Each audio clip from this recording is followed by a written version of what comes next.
Hi, Miss Soriano. Welcome po. You'll be working directly under our new CEO. Actually, paparating na siya today. Bago raw siya from the main branch abroad. Ngumiti si Kela. Ganun po ba? Swerte ko naman at bagong simula rin niya. Exactly. Sabi nga nila, super young, genius and very handsome. Commended pa si Lian. Habang abala pa sila sa pag-aayos ng mga dokumento sa executive floor, biglang narinig ang bulungan dahil sa lumabas sa elevator. Gulat at manghang na palingon ang lahat doon. Sa unang elevator, lumabas ang grupo ng mga lalaki. Puro nakaitim at mukhang mga security personnel. Sa sumunod, 2 pang security personnel ang lumabas at isang lalaki. Matangkad, formal ang suot na dark suit at matalim ang mga mata. Sandaling napahinto si Kela, parang huminto rin ang oras. Hindi siya maaaring magkamali. Ang matangos sa ilong, ang pamilyar na titig, ang malamig na ekspresyon. Si Travis. Biglang nanlamig ang kamay ni Kela. Hindi siya makahinga. Good morning everyone. Malamig na sabi ng lalaki. Baritonong tinig na dati nagpatigil sa tibok ng kanyang puso. I'm Travis Lucero Adams, your new CEO. Let's work hard together. Nagpalakpakan ng mga empleyado. Ngunit si Kela nananatiling nakatayo, tulala. Hindi niya alam kung matatakot ba siya o matutuwa. Imposible. After all these years, napatingin si Travis sa direksyon niya. Saglit lang, ngunit sapat para magtugpong muli ang kanilang mga mata. Isang tingin na puno ng alaala, ng galit, ng hindi natapos sa tanong. At sa unang araw ni Kela bilang sekretarya, natuklasan niya ang lalaking minsan nagwasak ng puso niya. At ang ama ng anak na matagal niyang inilihim, ay siya ring lalaking muli niyang pagsisilbihan.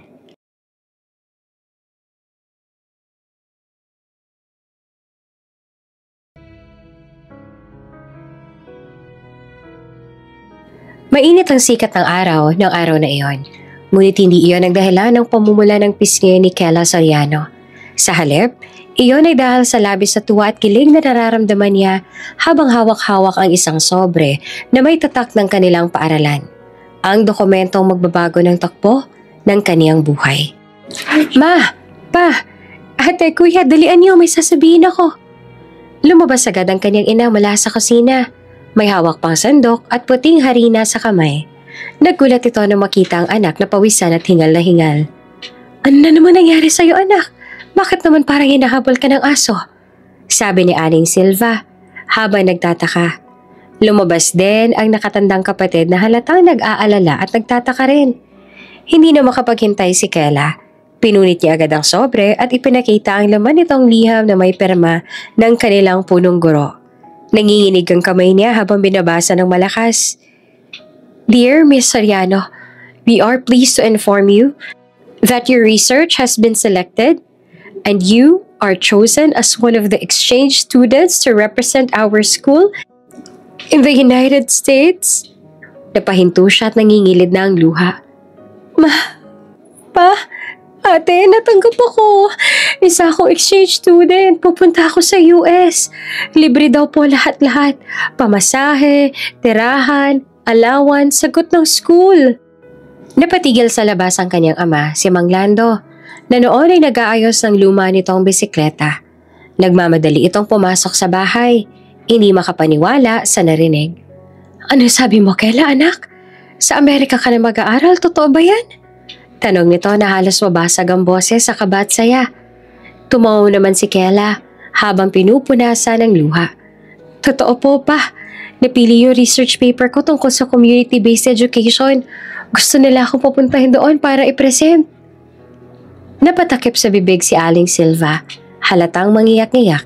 Halatang proud na proud din kay Kela ang mga nakakatanda niyang kapatid.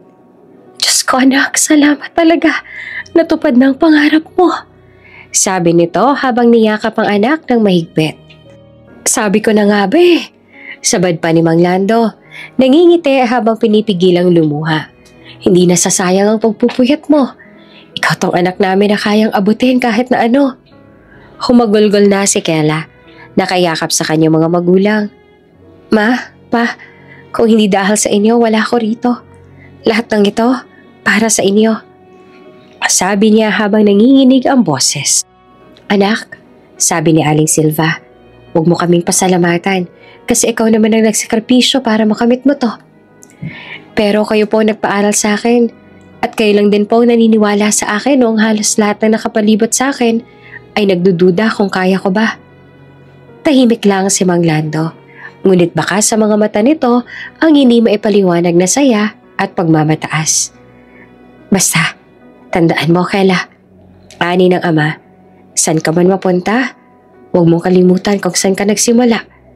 Kahit anong taas ng lipad mo, dito pa rin ang pugad mo. Napangiti si Kela, sabay hawak sa sobre. Opo pa, pangako.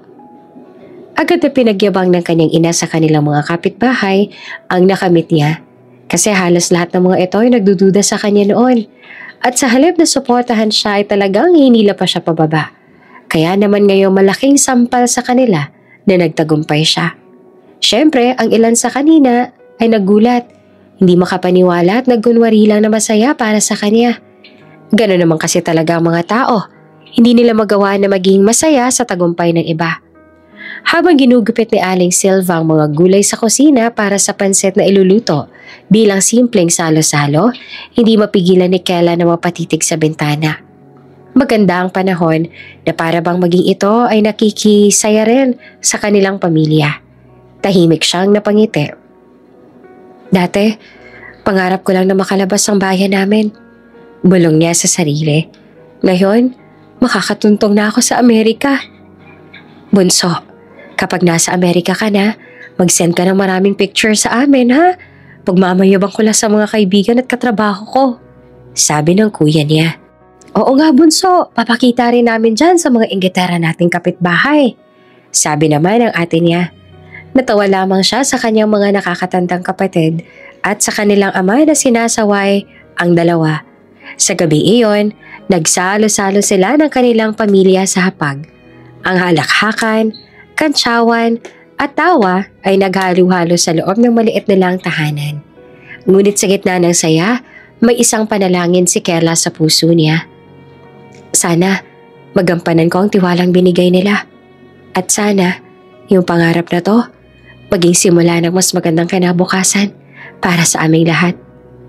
At sa ilalim ng malamlam na ilaw ng kanilang tahanan, habang nakatitig siya sa sobre ng kanyang pangarap, nagsimula ang unang pahina ng bagong yugto sa buhay ni Kela Soriano. Isang simpleng dalaga na may pusong puno ng pangarap at tapang na handang suungin ang mundo. Maagang maaga pa lang ay gising na si Kela. Hindi siya makatulog ng maayos kagabi. Hindi dahil sa kaba kundi dahil sa halo-halong emosyon na kumakabog sa dibdib niya. Sa lapag ay nakapatong ang dala niyang maleta, ilang perasong damit at ang passport na ilang beses niya nang binuksan-buksan para lang masiguro na hindi siya nananaginip. Ngayong araw na kasi ang flight niya patungong Amerika. Parang kahapon lamang nung natanggap niyang diham. Tapos ngayon ay pupunta na siya sa Amerika. Sa bansa na para sa kanya ay puno ng pangarap at oportunidad. Kela anak, kumain ka muna bago kayo umalis. Sabi ng kanyang ina, sabay abot ng mainit na tsamporado. Ngunit imbes na kumain, niyakap muna ni Kela ang ina. Ma, ang bilis ng lahat. Hindi ako makapaniwala na pupunta na talaga ako sa ibang bansa. Napatawa pa si Aling Silva kahit nangingilid ang luha. Kasi mangungulila ito ng labis sa bunsong anak. Masaya kami para sa iyo anak. Basta huwag mong kalimutan na kahit gaano kang kalayo, andito lang kami ni Papa mo. Oo nga anak, sabat naman ni Mang Lando. Habang inaayos ang strap ng bag ni Kela, huwag mong kakalimutan na kumain sa oras ha, at huwag kang basta-basta lalapit sa mga hindi mo kilala. Iba ang bansang yon kumpara dito sa atin. Kapag may nang-away sa iyo roon, tumawag ka lang sa amin. May Facebook naman ang ate at kuya mo. Sumbong ka lang at kami nang bahala sa kanila. Pa naman? Natatawa na sagot naman ni Kela. Pilit na tinatago ang pagluha. Hindi na ako bata, no? Para sa amin, bata ka pa rin. Sabi ng kanyang ama, sabay haplos ng ulo niya. Niyakap siya ng buong pamilya bago siya sumakay sa van na maghahatid sa paliparan. Habang papalayo, pinagmamasa ni Kela sa bintana ang pamilyang kumakaway. Ang mga ngiti nilang may halong lungkot. Ang bahay nilang payak at ang kalsadang dati niyang nalalakaran papuntang eskwelahan. Tahimik niyang bulong. Pangako, babalik akong dalang karangalan. Pagdating sa airport, halos manginig siya sa kaba. Lahat ng nakikita niya ay bago. Ang malalaking bagahe, ang mga taong parang sanay na sanay sa paglalakbay. Pagpasok niya sa business class, ang laki mga mata niya. Grabe, ganito pala. Mahina niyang sabi habang tinitingnan ang malalambot na upuan at ang flight attendant na naka-makeup na parang artista. Provided na rin kasi ng paaralan na papasukan niya ang business class flight patungong Amerika.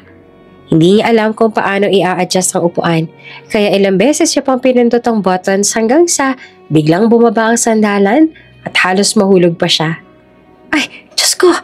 Gulat na sigaw niya, dahilan para mapalingon ng ilang pasahero. Narinig niya ang bahagyang pagtawa ng mga nakaupo sa tabi. Napayuko siya sa hiya. Ang tanga ko talaga, bulong niya sa sarili. Maya-maya ay may isang banyagang lalaki na lumapit mula sa kabilang aisle. Matangkad, maputi, at may matalim na titig. Suot nito ang simpleng puting polo at relo na halatang mamahalin. You okay?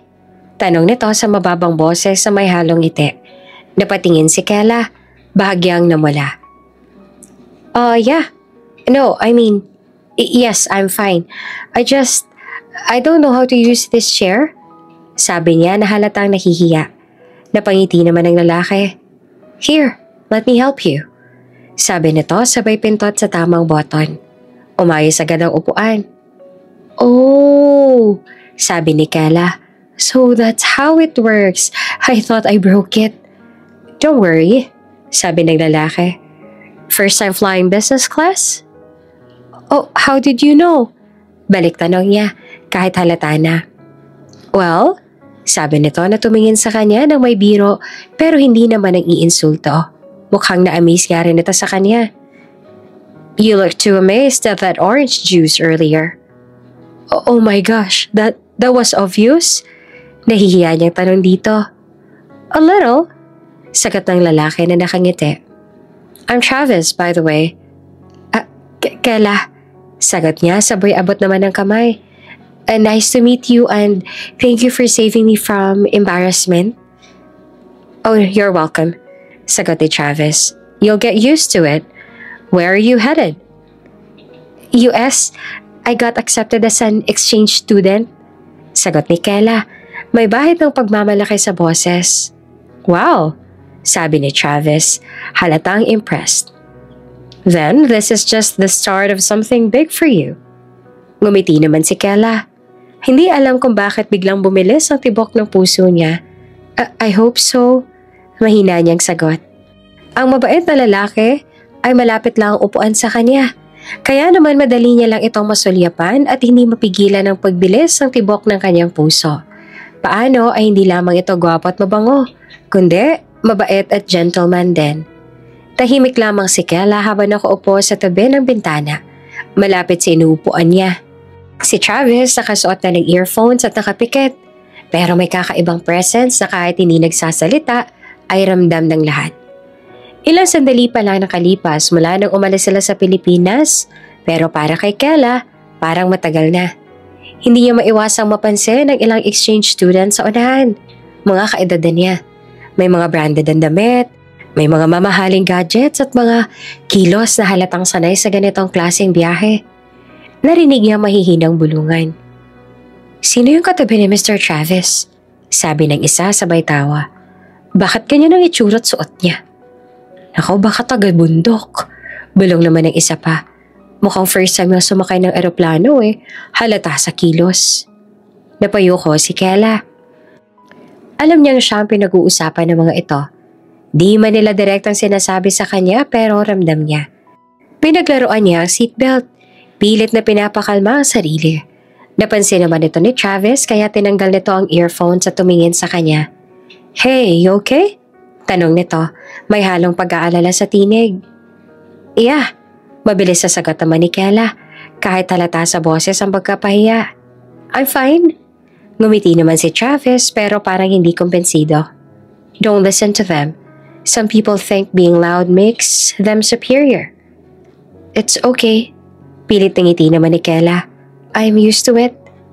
You shouldn't be, sagot ni Travis na seryoso na. You deserve to be here as much as anyone else. Hindi na nakasagot si Kela. Biglang nag-announce ang flight attendant. Tea or coffee, ma'am, sir? Si Kela ang unang tinanong. Hindi niya alam kung anong pipiliin. Coffee, please, sabi niya. Pero nang ibigay sa kanya, hindi niya alam paano buksan ang maliit na takip ng sugar sachet. Sinubukan niyang punitin pero tumalsik ito, diretso sa tray table. OMG! Mahina niyang bulong. Narinig na naman niya ang mahihinang tawa mula sa unahan. Bago pa siya tuluyang lamunin ng hiya, kinuha ni Travis ang cup, maingat na inayos at nilagyan ng tamang amount. Here, sabi nito sabay abot. Try it this way. Mas balance ang lasa. Thank you, sabi naman ni Kela at hindi na makatingin sa binata kasi lagi na lang siyang napapahiya. Ngumiti si Travis, nakatingin ang diretso sa kanya. You're welcome. And by the way, you look better when you're not worrying about what people think. Namula si Kela. You think so? Yeah, sagot ni Travis na nakangiti. Confidence looks good on you. Sa kabilang row, kapansin-pansin naman na tahimik na ang mga babaeng kanina lamang ay nagbubulungan.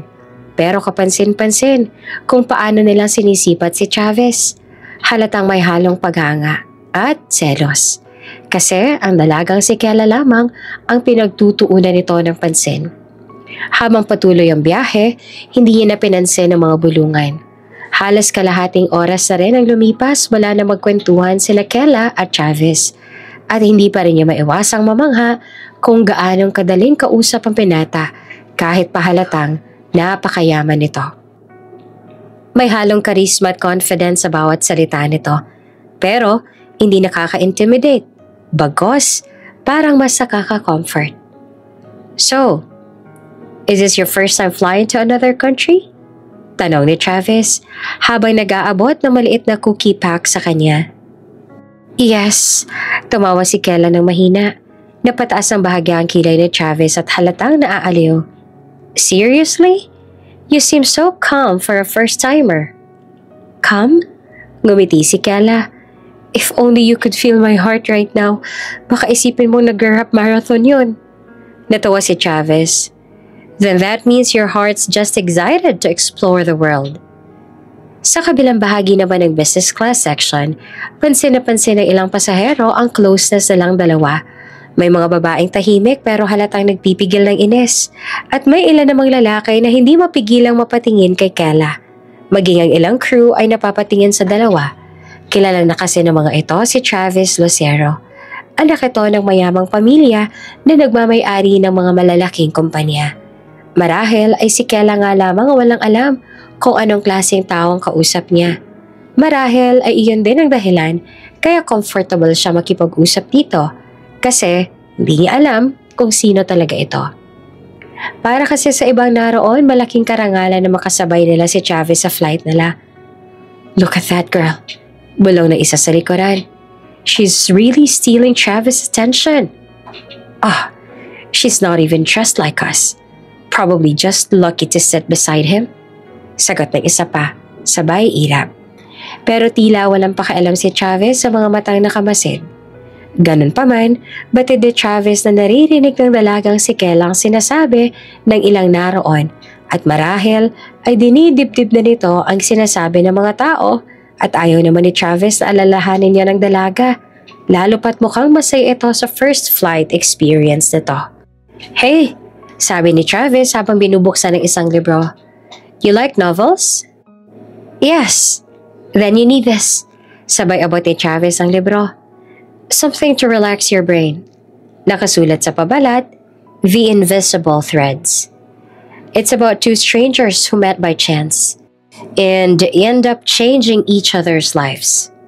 Tinanggap naman ni Kela ang libro at sinimulan niyang basahin iyon. Ilang sandali muli niyang nilingon ang binata na nakapikit ang mga mata at tila nakikinig ng music. Hindi niya naman namalayan na siya pala ay napatitig na dito. Doon niya muling naramdaman ang kakaibang init sa dibdib. Hey, Mahinang sabi ni Travis na napansin ng titig niya.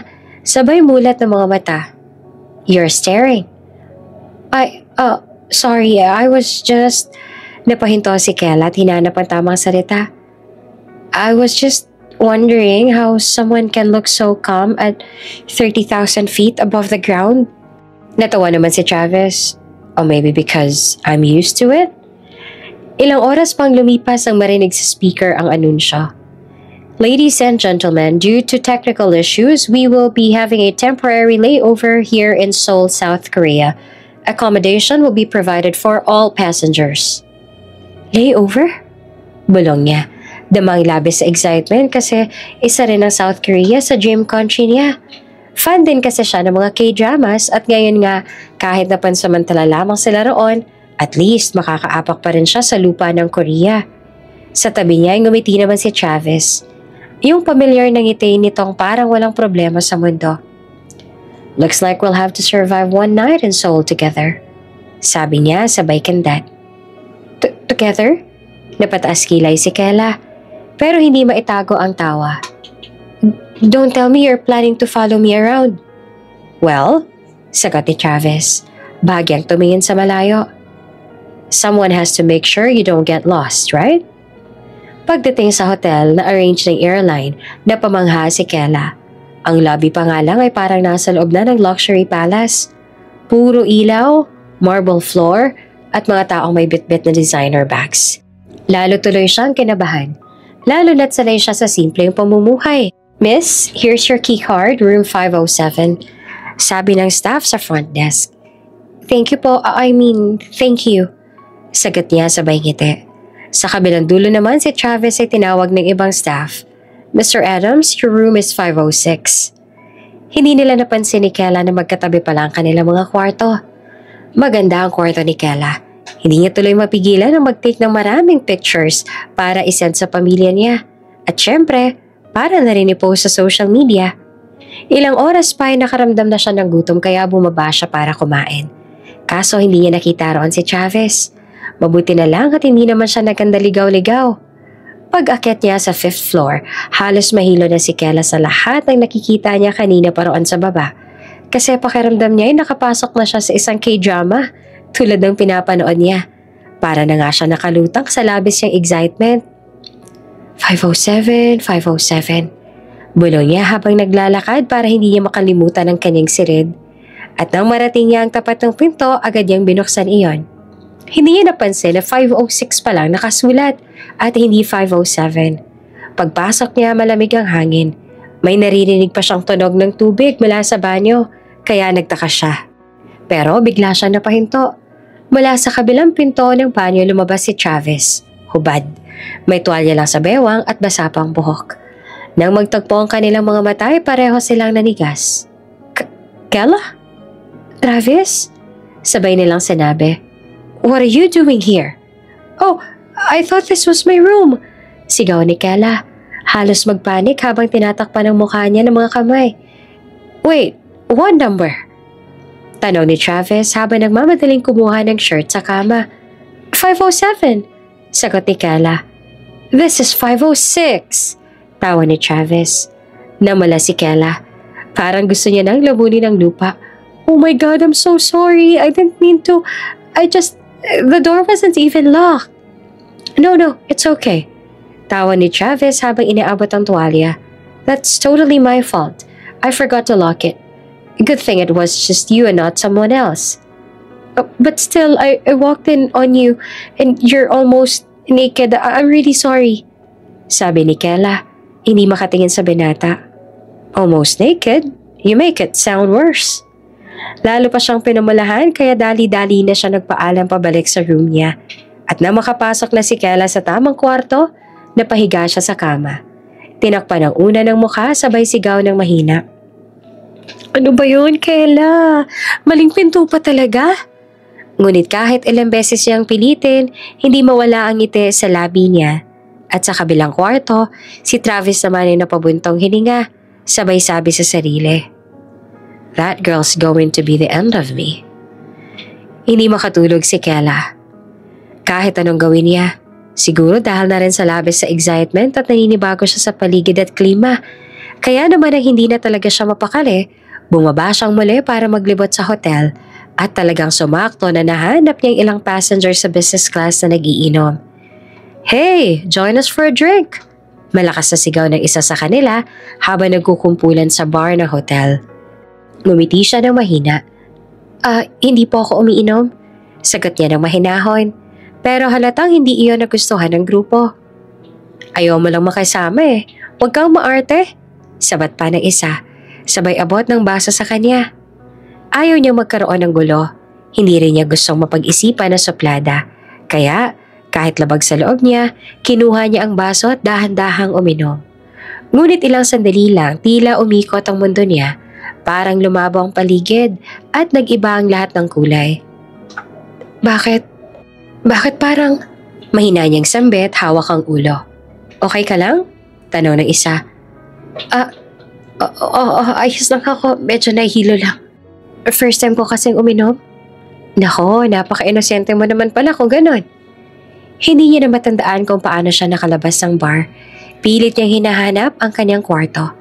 Pero parang lahat ng numero ng pinto ay naghalo-halo na. 503, 504... Hindi niya na alam kung alin ang tama. Sa huli, binuksan niya ang pinto ng kwarto sa kanan at bigla siya natigilan nung bigla na lamang may kumabig sa kanya. Sinandal siya sa pader at mariin-inangkin ang kanyang labi. At base pa lang sa amoy ng taong yon, kilala niya na agad kung sino ito. Ngunit dahil pareho silang nasa ilalim ng impluwensya ng alak at siguro ay kung anong drugs na rin na pinainom sa kanila, hindi magawa ni Kela na itulak ang binata palayo sa kanya. Nanginginig pa rin ang tuhod niya at ang ulo ay tila lumulutang sa hangin. Patuloy na lumalalim ang halikan at pareho nilang hindi makontrol ang mga sarili. "Kela," mababat paos pa ang tinig nito na may halong galit at lungkot. "Why did you do that? Why pretend?" Hindi niya ito maintindihan. Hindi niya rin masagot ang tanong nito. "I almost trusted you," sambit ni Chavez. Halos mapait ang boses. "You came out of nowhere. You were kind. You were different. But you're just like them, aren't you?" Isa ka rin sa mga babaeng pinadala ng magulang ko. Hindi na alam ni Kela kung paano o kailan siya tuluyang nadala sa gitna ng emosyon. Ang mundo ay tila umiikot muli at bago pa siya makapag-isip, nangyaring isang bagay na hindi niya na mababawi. Walang detalye. Walang malinaw na alaala, tanging ang bigat ng gabing iyon ang naiwan. Ang galit ni Chavez, ang takot at pagkalito niya, at ang puot na tila hindi niya kayang maintindihan. Kinabukasan, nagising si Kela na mag-isa sa silid ni Chavez. Walang kahit anong saplot sa katawan. Masakit ang ulo. Mabigat ang dibdib. Makikita pa sa puting sheet ang bloodstain, tanda na naisuko niya kagabi ang pagkabirhen sa binata. Wala na roon si Chavez. Tanging ang malamig na hangin mula sa bintana at ang magulong sapin ng kamang naiwan. Nanlumo siya, hawak ang kumot, habang pumapatak ang mga luha. "Hindi ko ginusto to," mahinang sambit niya. "Wala akong ginawang masama." Lumipas ang mga minuto, naging oras, wala pa rin si Chavez. Nang dumating ang shuttle bus papunta sa airport, nagpasya siyang wag na munang isipin ang nangyari. Siguro nauna na lang siya. Bulong niya sa sarili. Bagamat ang boses niya ay nanginginig, pinilit niyang umiti. Pinilit niyang magmukhang ayos. Pagdating sa airport, agad siyang nagtanong sa flight crew. Excuse me ma'am?" Mahinahon niyang tanong. "May passenger po ba sa connecting flight na Chavez ang pangalan?" Saglit na tumingin ang flight attendant sa listahan bago umiling. "I'm sorry ma'am, Mr. Adams will not be boarding this flight." Parang biglang may malamig na hangin na dumaan sa likod ni Kela. "Hindi na siya sasakay?" Tanong niya na halos pabalong. "Yes ma'am, his trip has been cancelled, personal reasons daw according to the note we received."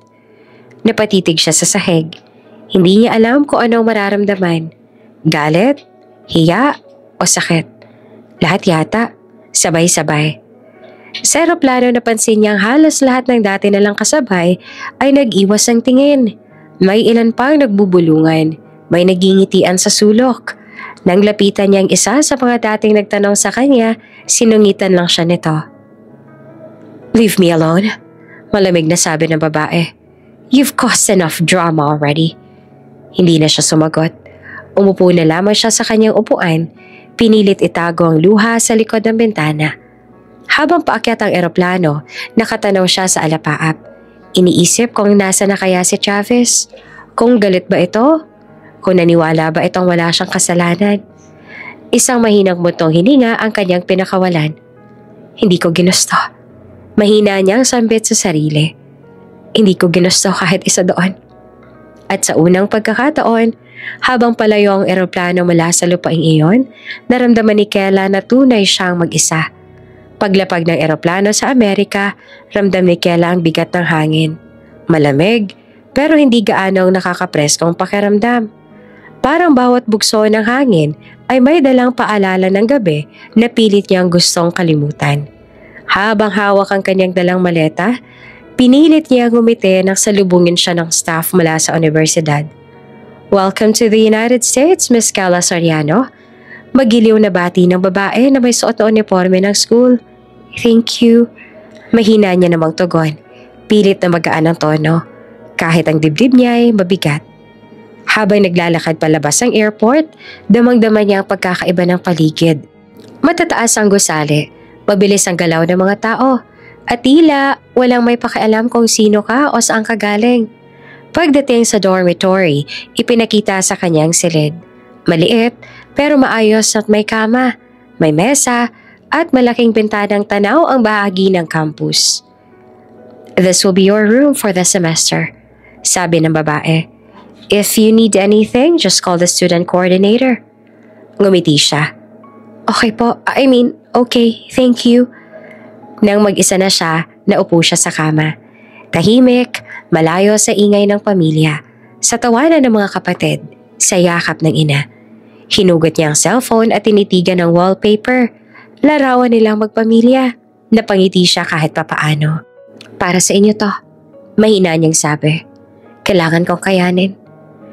Ngunit habang pinagmamasa ng sarili sa salamin, parang biglang bumalik sa isip niya ang boses ni Chavez. "I knew it. My parents sent you." Napalunok siya, mabilis sa pumikit. Hindi niya alam kung alin ang mas masakit, ang nangyari o ang pag-aakala na isa siyang kasangkot sa pandilin lang. Sa sumunod na linggo, ang unang araw ng klase, suot niya ang uniformeng maayos na ipinasadya ng paaralan para sa mga exchange student. Habang naglalakad siya sa hallway, ramdam niya ang mga matang sumusukat sa kanya. "Is the new student from the Philippines?" Narinig ang bulong ng isa. "Yeah, the scholarship girl," sagot pa ng isa. Bumuntong hininga siya at pinilit na ngumiti. "Kaya mo to, Kela," sabi niya sa sarili. Sa unang subject, tinawag siya ng professor. "Miss Soriano, would you like to introduce yourself?" Tumango siya. Kinakabahan pero matatag.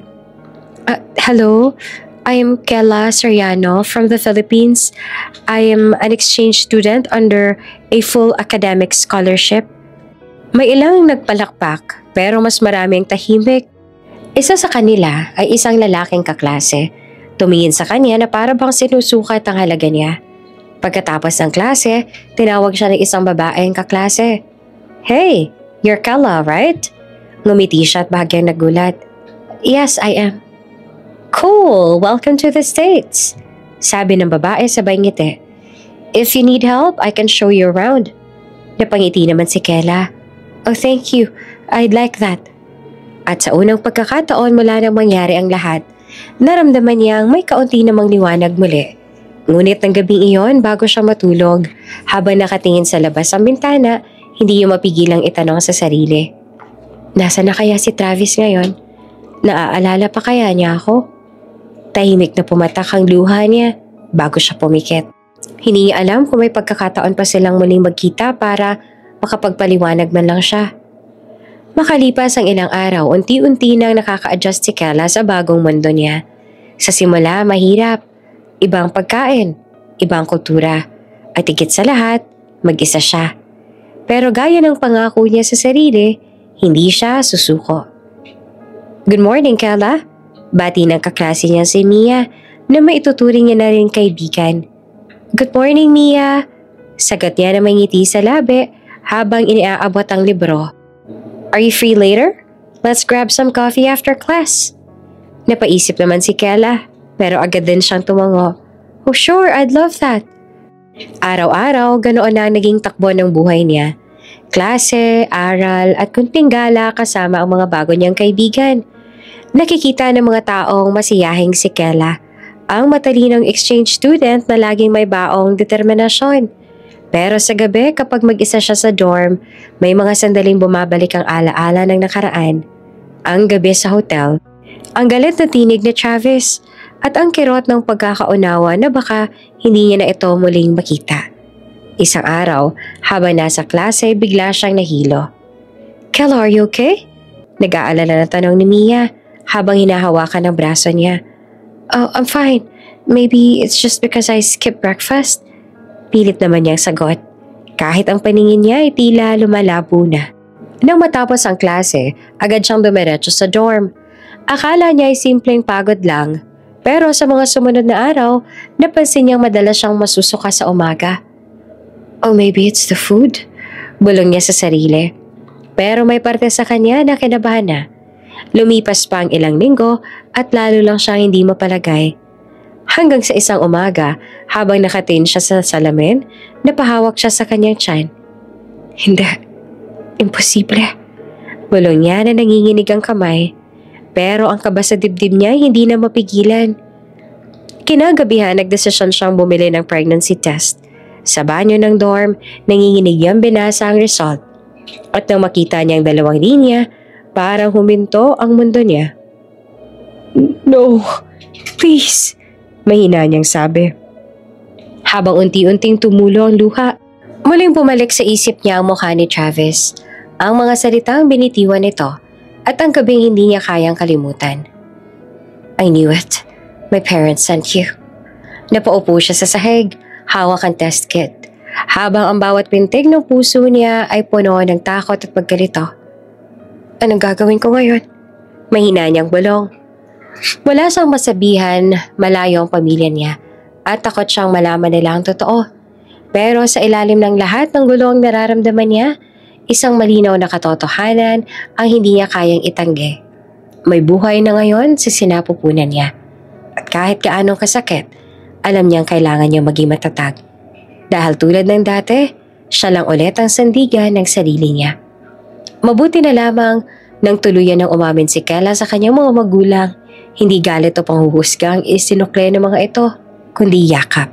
"Anak, wala ka namang kasalanan. Blessing yan," sabi ng kanyang ina sa tawag. "Ang importante, alam mong kaya mong harapin ang lahat." Napagulgol siya. "Ma, pa, ayoko kayong mapahiya." Ngumiti lamang ang kanyang ama. "Bakit naman kami mahihiya sa anak naming matalino at matapang? Anak, hindi mo kailangang itago. Anak mo yan, dugo mo yan, at nandito lang kami palagi."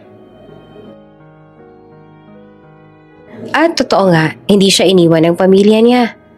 Maging ang university ay naging bukas at maunawain. Pinayagan siyang ipagpatuloy ang pag-aaral habang nagbubuntis. Dumating din ang araw na isinilang niya ang kanyang anak, isang batang babae na pinangalanan niyang Sierra. Pagkakita pa lang niya rito, naramdaman niya ng panibagong dahilan para mabuhay. "Hi baby," bulong niya noon habang nakatingin sa mga munting mata ni Sierra. "Mommy will protect you. Always." At ang kaibigan niyang si Mia ang isa sa mga naging karamay niya roon sa US at isa rin sa pinakamasaya nung isinilang niya si Sierra. Lumipas ang mga taon at tulad ng kanyang ipinangako, itinaguyod niya ang anak sa kabila ng lahat. Sa tulong ng kanyang pamilya at opportunity na binigay sa kanya, nakapagtapos siya ng pag-aaral at nagsimula ng bagong buhay. 8 taon ang lumipas, sa edad na 29, isa ng ganap na profesional si Kela. Matatag, marangal, at higit sa lahat, isang mapagmahal na ina. Sa unang araw niya bilang bagong sekretarya sa isang prestiyosong tech company, maagang nagising si Kela. Maigit niyang inayos ang blazer, inayos ang buhok, at tiningnan ang sarili sa salamin. "Okay, Kela," bulong niya sa sarili. "Kaya mo to."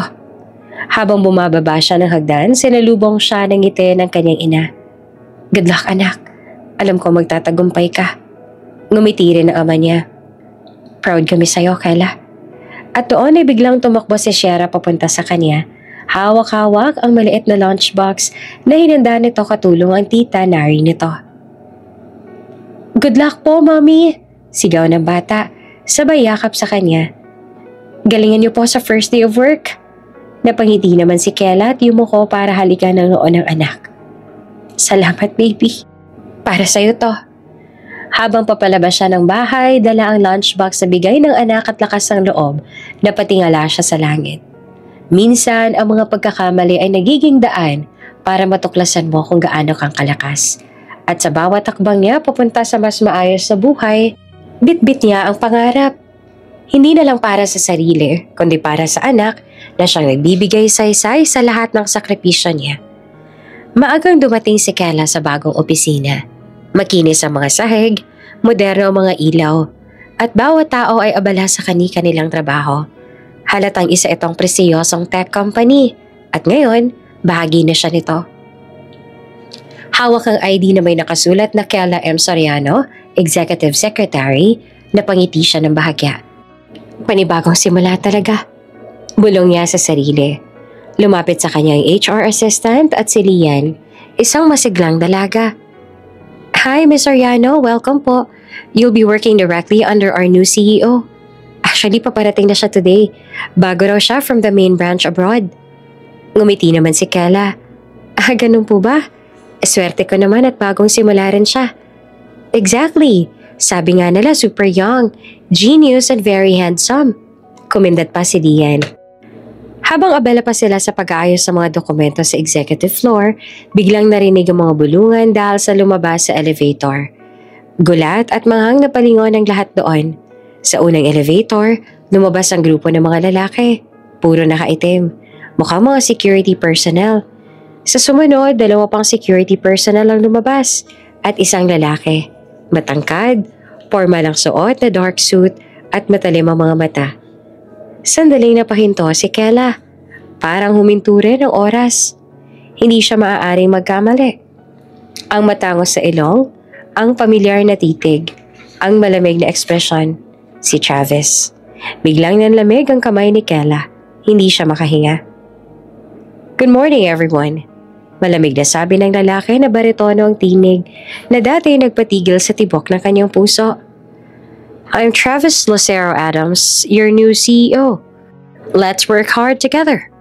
Nagpalakpakan ng mga empleyado, ngunit si Kela nananatiling nakatayo, tulala. Hindi niya alam kung matatakot ba siya o matutuwa. Imposible. After all these years, napatingin si Travis sa direksyon niya. Saglit lang, ngunit sapat na para magtagpong muli ang kanilang mga mata. Isang tingin na puno ng alaala, ng galit, nang hindi natapos sa tanong.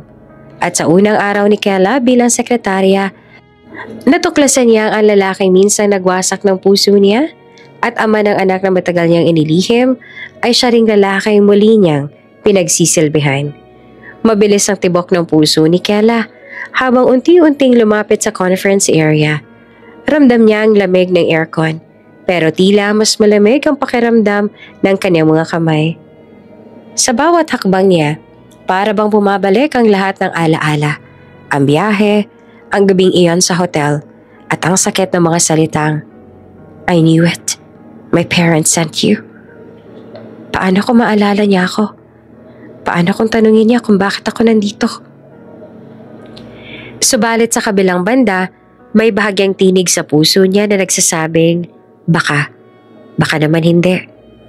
Pagpasok ni Travis sa opisina, lahat ng empleyado ay tila napako sa kinatatayuan.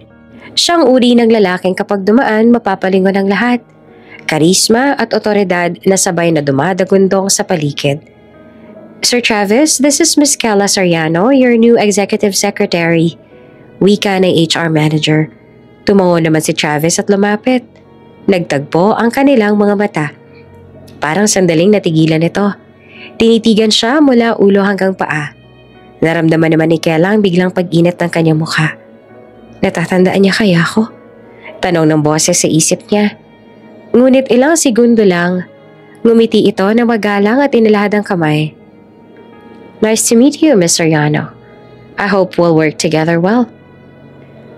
Parang biglang naglaho ang lahat ng inaasam niya. Hindi siya natandaan.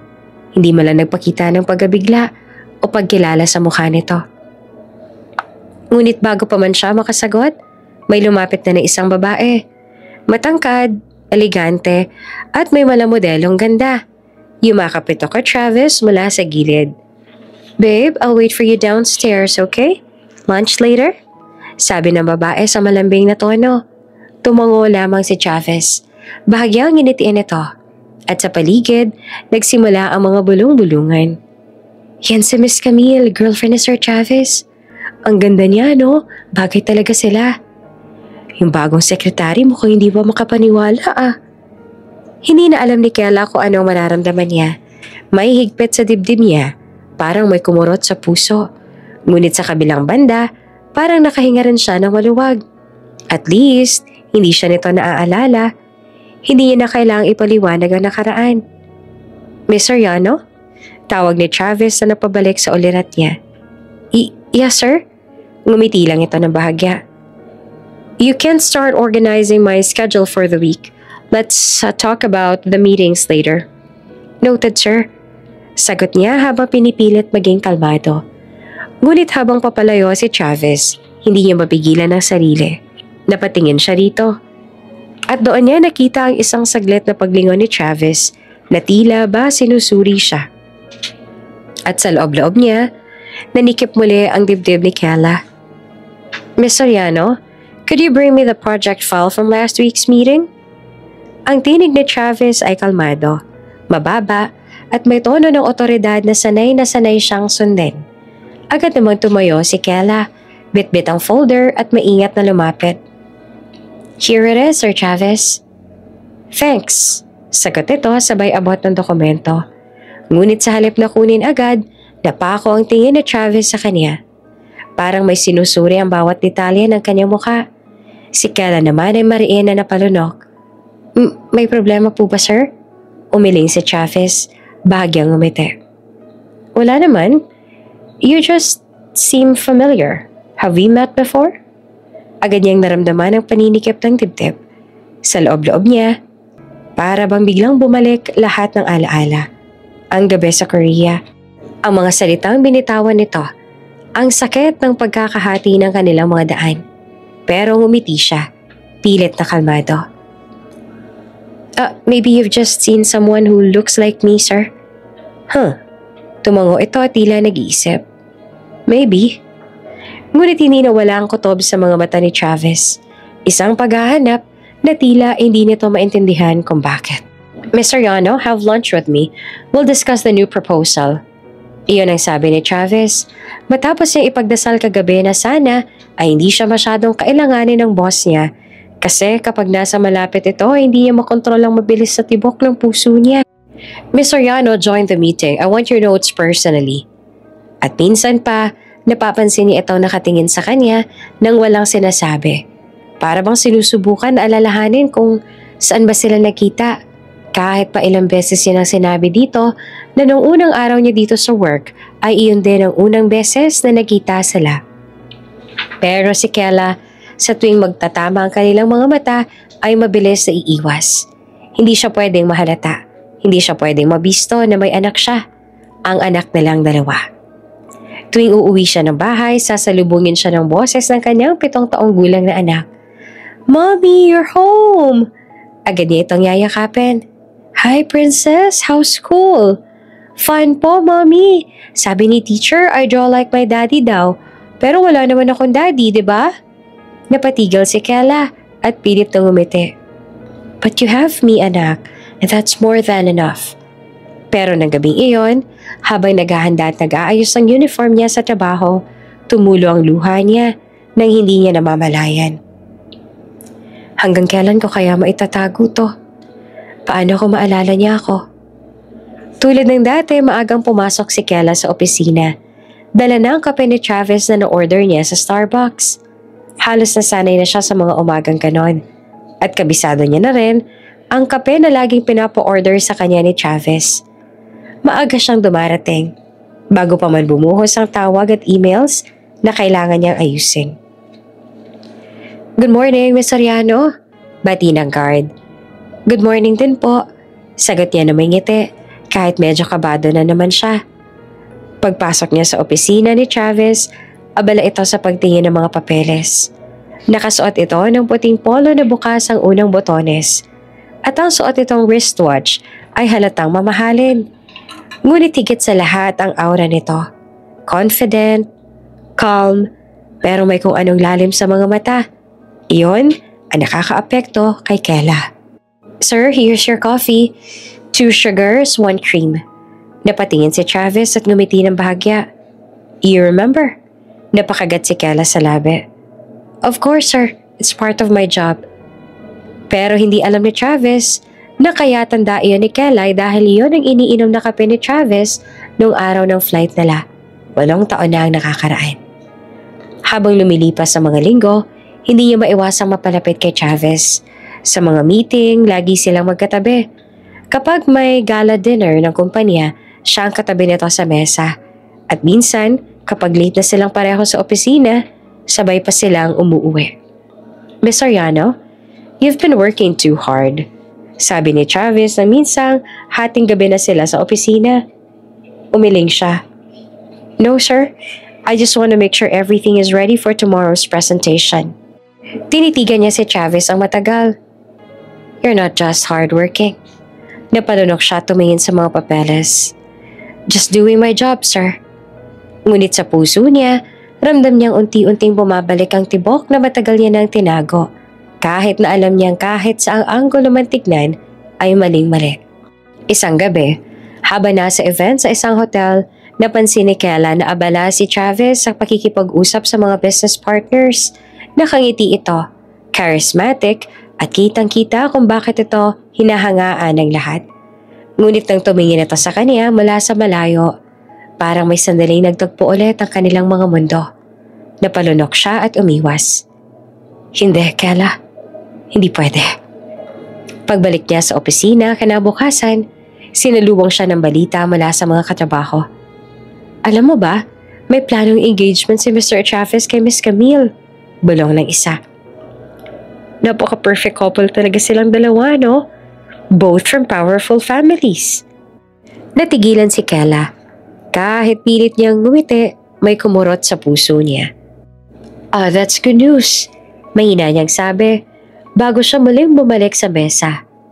Kinagabihan habang nasa bahay, tahimik siyang pinagmasta ng anak na si Sierra habang natutulog. Pinisil niya ang maliit nitong kamay. "Anak," mahina niyang bulong.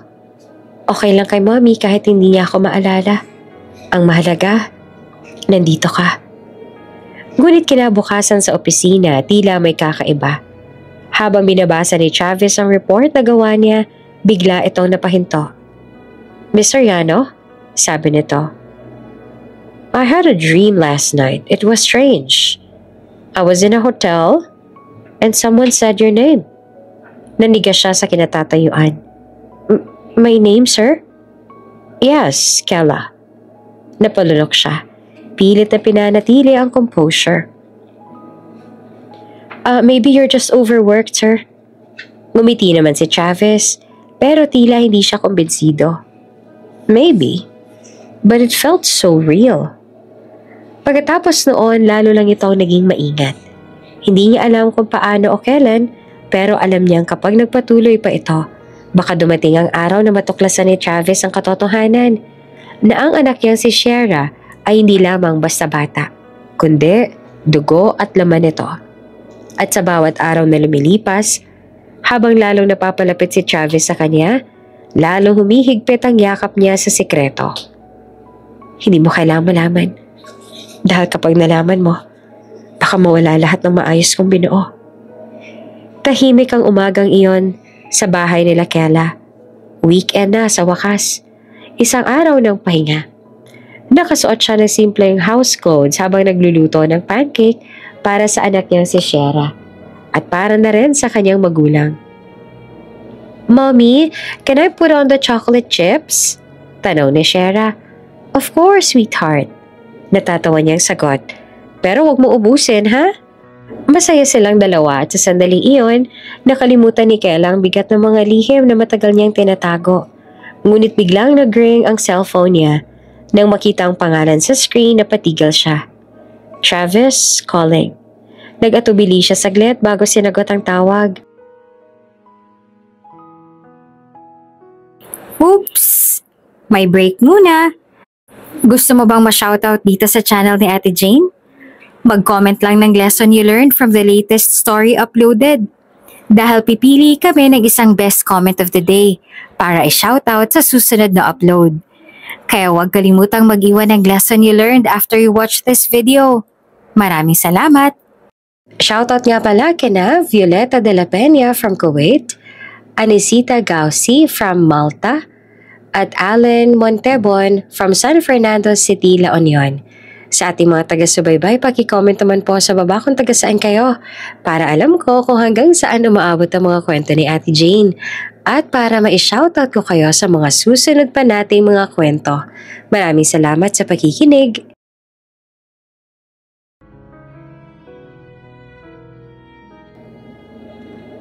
Good morning, Sir Travis. Hi, Miss Soriano. Marahang sabi ng lalaki sa kabilang linya. I'm so sorry to disturb you on your day off. I just have a quick question about the reports you submitted last night. No problem, sir. What do you need to clarify po? Habang binabasa ni Kela ang mga file sa laptop, lumapit si Shara. Bitbit ang isang laruan. Mommy, look what I've got! Masiglang sigaw ng bata. At bago pa siya makapag-react, narinig iyon ni Travis. Saglit na katahimikan. Miss Soriano, mahina ngunit puno ng pagtataka ang boses nito. Was that a child? Napatigil si Kela. Halos hindi siya makagalaw. Yes sir, my daughter. Inamin niya may anak siya dahil ayaw niya na masaktan si Shara kapag itinanggi niya. Kasi ngayon ay nakikinig ito sa kanya. Your daughter? Yes. Sagot niya na pilit pinapakalma ang boses. I have a daughter, sir. Matagal na katahimikan muli sa kabilang linya. Pero maya-maya, narinig niya na ang malalim na paghinga ni Travis. I see. She sounds adorable. Thank you, sir. Mahinang sagot niya, kahit ramdam ang kabog ng dibdib. Buong araw matapos noon ay balisa na siya. Kinabukasan sa opisina, pinilit ni Kela na maging normal. Ngunit nang buksan niya ang pinto ng opisina ni Travis, agad siyang sinalubong nito ng tanong. Miss Soriano? Seryosong sabi nito. You didn't tell me you have a daughter. Oh, I didn't think it was important, sir. My personal life doesn't interfere with my work. Ngumiti si Travis, bahagyang lumambot ang mukha. Oh, I didn't mean it that way. I was just surprised. Tumango si Kela. Pilit na umiti. She's 7. Her name is Shara. Shara. Ulit pa ni Travis. Parang may kakaibang pag-alingaw-ngaw ang pangalan sa isip nito. Nice name. Dagdag nito. Ngunit tila may malalim na iniisip habang pinagmamasdan si Kela. Pagkatapos ng mahabang sandali ng katahimikan, ngumiti si Travis. Anyway, I have an announcement. The company will be holding a vacation trip for the entire staff next week. Napatingin si Kela. A vacation, sir? Yes, sagot nito. And I want you to come with your child. Halos hindi siya makahinga. Sir? I mean it. Seryosong sabi ni Travis na may halong ngiti. You've been working so hard. You deserve it. Bring Shara. I'd like to meet her. Hindi alam ni Kela kung anong mararamdaman. Kaba, takot o tuwa. Kung pupunta siya, may posibilidad na makilala ni Travis ang anak nilang dalawa. Kung hindi man, magdududa ito lalo. Napayuko siya at mahina ang tinig ng sumagot. Okay sir, I'll bring her. Ngumiti si Travis at sa mga mata nito ay may kakaibang kislap. Good. I'll be looking forward to meeting your daughter. At habang papalabas si Kela ng opisina, mahigpit niyang yakap ang folder sa dibdib. Hindi niya alam si Travis ay napatitig sa pinto matapos siyang umalis. At sa isip nito, ay muling umalingaw-ngawang boses ng batang narinig sa tawag. Boses na tila pamilyar.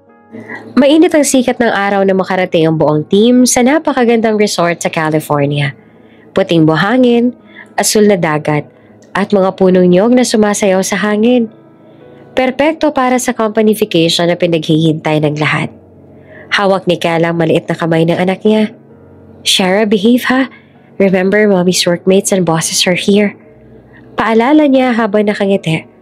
Okay po, mommy. Masiglang sagot naman ng bata. Halatang sabik sa dagat. Habang nag-aayos sa mga empleyado ay dumating si Travis. Nakasuot ng simpleng white polo at sunglasses. Agad itong napalingon nang marinig ang tawanan ni Kela at ng batang babae. Para bang kusa itong humakbang palapit sa mag-ina. Miss Soriano, tawag nito na may ngiti sa labi. Glad you could make it. Thank you, sir. Sagot ni Kela na lalo pang kinakabahan. This is my daughter, Shara. Pagharap ni Shara, natigilan si Travis.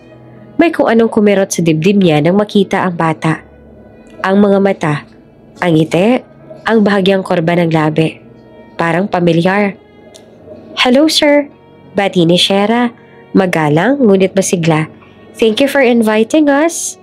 Ngumiti naman si Travis. Pilit na tinatago ang pagkabigla. Oh, you're welcome, princess. You're very polite, huh? Ngumiti naman si Shara. My lolo and lola said I should be nice to her boss. Kapag daw po kasi naging rude ako sa inyo, tatanggalin mo daw po sa work si mommy. Shara? Saway ni Kela sa anak. Oh, don't worry, Miss Soriano. Sabi ni Travis na napapangiti. I like her. She reminds me of someone. Hindi na lamang kumibo si Kela, pero sa loob-loob niya, kumabog ng malakas ang kanyang puso. Paano kung mapansin niya? Lumipas ang mga oras habang nagpipiknik ang buong team sa tabi ng dagat. Napansin ni Travis na si Shara ay naglalaro lang mag-isa. Gumagawa ng mga sandcastle kaya nilapitan ni Travis ang bata. Need help, princess? Tanong ni Travis. Can you help me make a tower, sir? Tanong ni Shara na tuwang-tuwa. Sure. Sagot naman ni Travis. Lumuhod sa tabi ng bata. But you have to teach me how. Habang naglalaro ang dalawa, nakatingin naman si Kela mula sa malayo. Hindi niya alam kung matutuwa ba o matatakot dahil napapalapit na ang mag-ama. Alam naman ni Kela na mangyayari ito. Alam naman niya na walang lihim na hindi mabubunyag. Kahit gaano mo kagalingan ang pagtatago, lalabas at lalabas pa rin ang totoo. Pero hindi pa siya handa sa lahat ng ito. Natatakot siya na baka kunin sa kanya ang anak niya at ilayo ito sa kanya. Lalo na't may pakakasalan na si Travis na pwedeng maging stepmother sa anak nila. Sir Travis, sabi ni Shara habang nakangiti. You're really nice. You kinda look like me. Mommy said I got my eyes from someone special.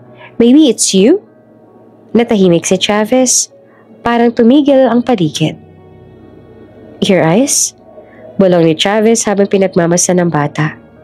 Oo nga, parehong-pareho ang kulay ng mata nila. Mula naman sa di kalayuan, napakapit si Kela sa kanyang dibdib. Halos hindi siya makahinga sa kaba. Shara! Tawag niya agad. Pinilit ang ngiti. Come on, it's time to eat. Tumakbo ang bata papunta sa ina. Hawak pa rin ang maliit na laro ang timba. Mommy, Sir Travis helped me make a castle. He's cool. Ngumiti lang si Kela. Oh, that's nice, sweetheart. Nang umalis si Shara, napatitig si Travis sa mag-ina. Hindi alam ni Travis kung bakit may kakaibang kirot sa puso niya. Para bang may hinahanap na matagal nang nawala. At sa kanyang isipan, biglang bumalik ang alaala ng gabing iyon. Isang hotel room sa Korea. Isang babae na umiiyak at mga salitang hanggang ngayon ay hindi niya makalimutan. I almost trusted you. Hindi niya alam kung bakit, pero na makita niyang muli si Kela, parang unti-unti nabubuo ang mga perasong matagal nang nakalasog-lasog sa kanyang alaala. Oo nga at may pagkakahawig si Kela sa babae yon. Pareho rin ang kanilang pangalan. Pero tila malabo na si Kela ang babae yon. O baka, Mabilis na lumipas sa mga araw sa company vacation. Habang abala ang lahat sa mga team building games, lagi namang magkasama si Travis at si Sierra. Hindi na halos magpahiwalay ang dalawa. Para bang matagal nang magkakilala. Sir Travis, look! I made another sandcastle. Masiglang siglaw ni Sierra habang patakbong lumapit. May hawak pa na maliit na pala. Ngumiti naman si Travis at yumuko para tingnan ang gawa ng bata. Wow, that looks amazing! You're really good at this. Mommy said I'm creative, sagot ni Sierra sabay kindat. Like my daddy, but I don't know him. Napatigil naman si Travis. Bahagyang napakunot ang noo. Oh, you don't? Umiling ang bata. Walang kamuwang-muwang sa bigat ng kanyang sinabi. Mommy said he's gone far away. Hindi alam ni Travis kung bakit tila may sumundot sa kanyang dibdib. Gone far away? Paulit-ulit na umaalingaw yon sa isip niya. Mula sa di kalayuan, pinagmasdan sila ni Kela. Halata sa kanyang mukha ang pinaghalong kaba at lambing. Kasi habang pinapanood niya si Travis na masaya nakikipaglaro sa anak, hindi niya mapigilang mapangiti. Pero kasabay noon, bumabalik ang takot. Paano ko malaman niyang totoo? Habang naglalakad sila pabalik sa cottage, dalawang empleyado nag-uusap sa likod nila. Grabe, tingnan mo oh. Bulong ng isa. Parang mag-ama si Sir Travis at yung anak ni Kela. Totoo, tingnan mo, pati mata nila pareho. Pati pag-smile pareho din. Sagot ng isa na nakangisi. Narinig ni Kela ang usapan at agad siyang natigilan. Mabilis siyang tinawag si Sierra. Anak, halika na. Magpahinga ka muna sa kwarto natin. Okay po, Mommy. Masiglang sagot naman ni Sierra. Pagkatapos silang umalis na natili nakatayo si Travis. Tila ba hindi rin mapakali. Pinagmasdan niya ang direksyong nilakaran na mag-ina at doon niya lang napansin. Pareho nga sila ng mata. Pareho din ang ngiti. It can't be. Bulong niya sa sarili. Pero ramdam niyang may kumikirot sa puso niya. Isang damdaming matagal nang nakakulong sa loob. At sa sandaling iyon, nagsimula na magtanong si Travis. Hindi lamang tungkol sa batang kahawig niya, kundi tungkol din sa babaeng matagal niya nang iniwasang maalala. Simula nang matapos ang company vacation, tila may nagbago kay Travis. Tahimik siya, madalas na mapatingin sa malayo, at kung hindi man nakatitig sa monitor ay tila may iniisip na malalim. Sa isip niya ay paulit-ulit na bumabalik ang mga eksena noong bakasyon, ang mga tawa ni Sierra, ang paraan ng pagkakahawig nila, at ang mga saglit na titig ni Kela na parang may tinatago. Sa mga sumunod na araw, nagsimula nang magtanong-tanong. Tahimik lang pero sistematiko. Kinausap niya ang HR tungkol sa background record ni Kela. She's been working here for months, sabi ng HR manager. Transferred from another branch. Single parent daw. Single parent? Mahina niya ulit. May sinabi pang pangalan ng ama? Umiling ang HR. Wala sir, confidential, at sabi niya wala naman daw contact. Mula noon, lalong naging matindi ang kutob ni Travis. Lahat ng detalye ay tila nagtuturo sa isang direksyon. Isang katotohanang ayaw pa niyang tanggapin. Sa gitna ng pag-iisip niya ay dumating sa opisina si Camille. Maganda ito, elegante pero halatang pagkainis. Travis, malamig nitong sabi sabay lapag ng mga dalang dokumento sa mesa. Can we talk? About what? About her. Mariin na sagot ni Camille. About that secretary of yours. And that kid. Don't tell me I'm the only one noticing you always talk about her lately. Napabuntong hininga si Travis. Camille, you're overreacting. Overreacting? You've been distracted for days? You missed dinner with my parents last night. All you talk about is that Sierra, this Sierra, and that. Nanginginig ang boses ni Camille. Pero sa halip na lumambot si Travis, unti-unting nagbago ang templa. May biglang galit sa kanyang mga mata. Camille, malamig ang sabi. Stop pretending this relationship is real. Namilog ang mga mata ng babae. What do you mean? You know what I mean. Sagot ni Travis na halos pabulong pero matalim. Everything between us was arranged. Our parents wanted this merger, not us. Tahimik si Camille, pero baka sa mukha nito ang sakit. So that's it. You're throwing us away because of her. I'm not throwing anyone away. Mariing sabi ni Travis. I just need answers. Answers? Mapait ang tawa ni Camille. Or closure. Walang sagot si Travis. Sa halip, tumingin lang siya sa labas ng bintana kung saan tanaw niya si Kela na papalabas ang opisina. Hawak ang cellphone. Malamang ay kausap si Shera. At sa sandali iyon, alam niya na. Hindi niya nakakayaning mabuhay sa tanong. Kailangan niyang malaman ng totoo. Mabilis na lumipas sa mga araw. Habang abala si Kela sa trabaho, panay naman ang kwento ni Shera tungkol sa nalalapit niyang kaarawan. Laging may kislap sa mga mata ng bata tuwing nababanggit ang birthday party. Mommy? Masiglang sabi ni Shera habang kumakain sila ng almusal. Can I invite Sir Travis? He's really nice. I want him to come. Napahinto si Kela, hawak pang kutsara. Si Sir Travis? Halos na uutal yung tanong. Yes, masiglang sagot ni Shera. He said he likes cake. And he promised he'll play with me next time. Hindi naman alam ni Kela kung matatawa ba siya o matatakot. Paano kung pumunta nga talaga si Travis? Paano kung mas lalo nitong mapansin ang pagkakahawig nila ni Shera? Pero nang makita niyang masiglang mukha ng anak, hindi niya nagawang tanggihan. Oh, sige. Malambing niyang sabi. We'll invite him. Ilang araw ang lumipas, dumating ang araw ng kaarawan ni Shera. Mula sa kanilang bahay, makikita ang mga lobo, banderitas at masayang musika.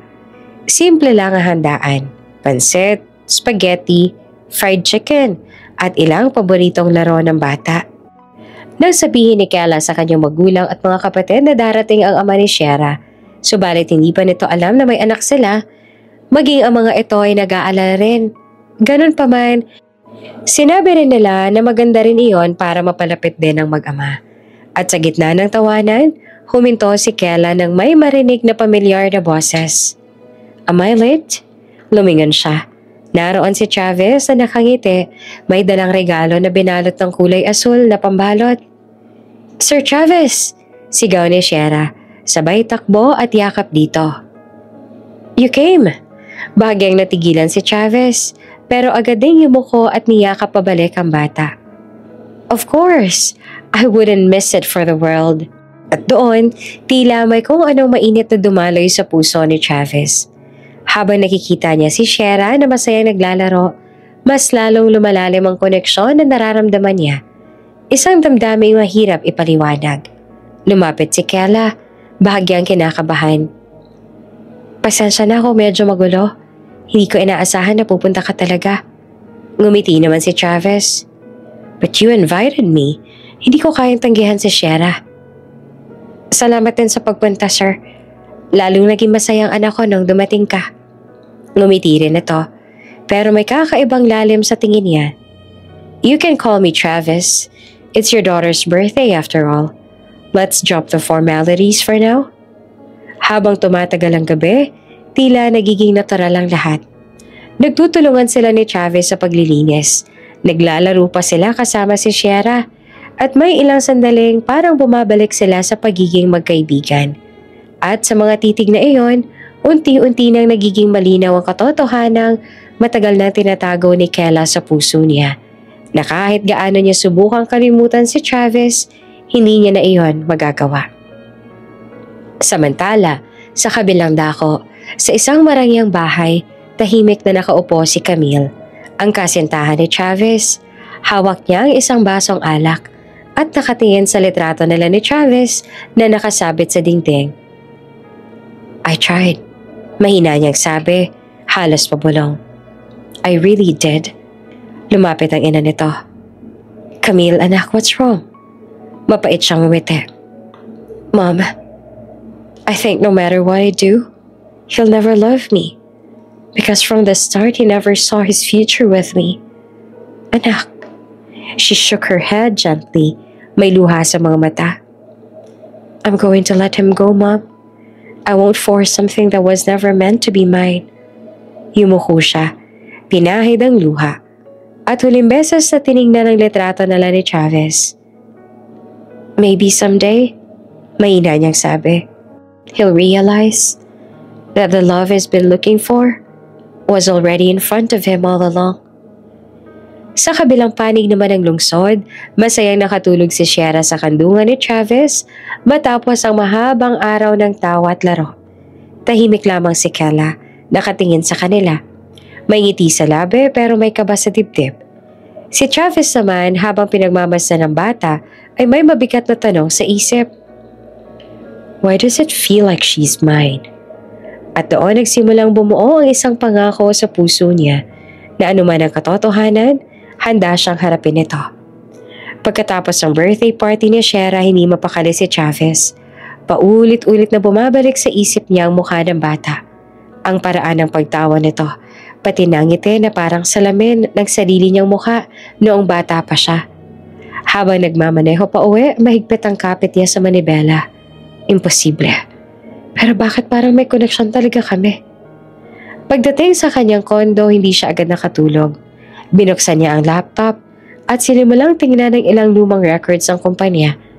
Pati mga dokumentong may kinalaman sa scholarship at exchange student programs.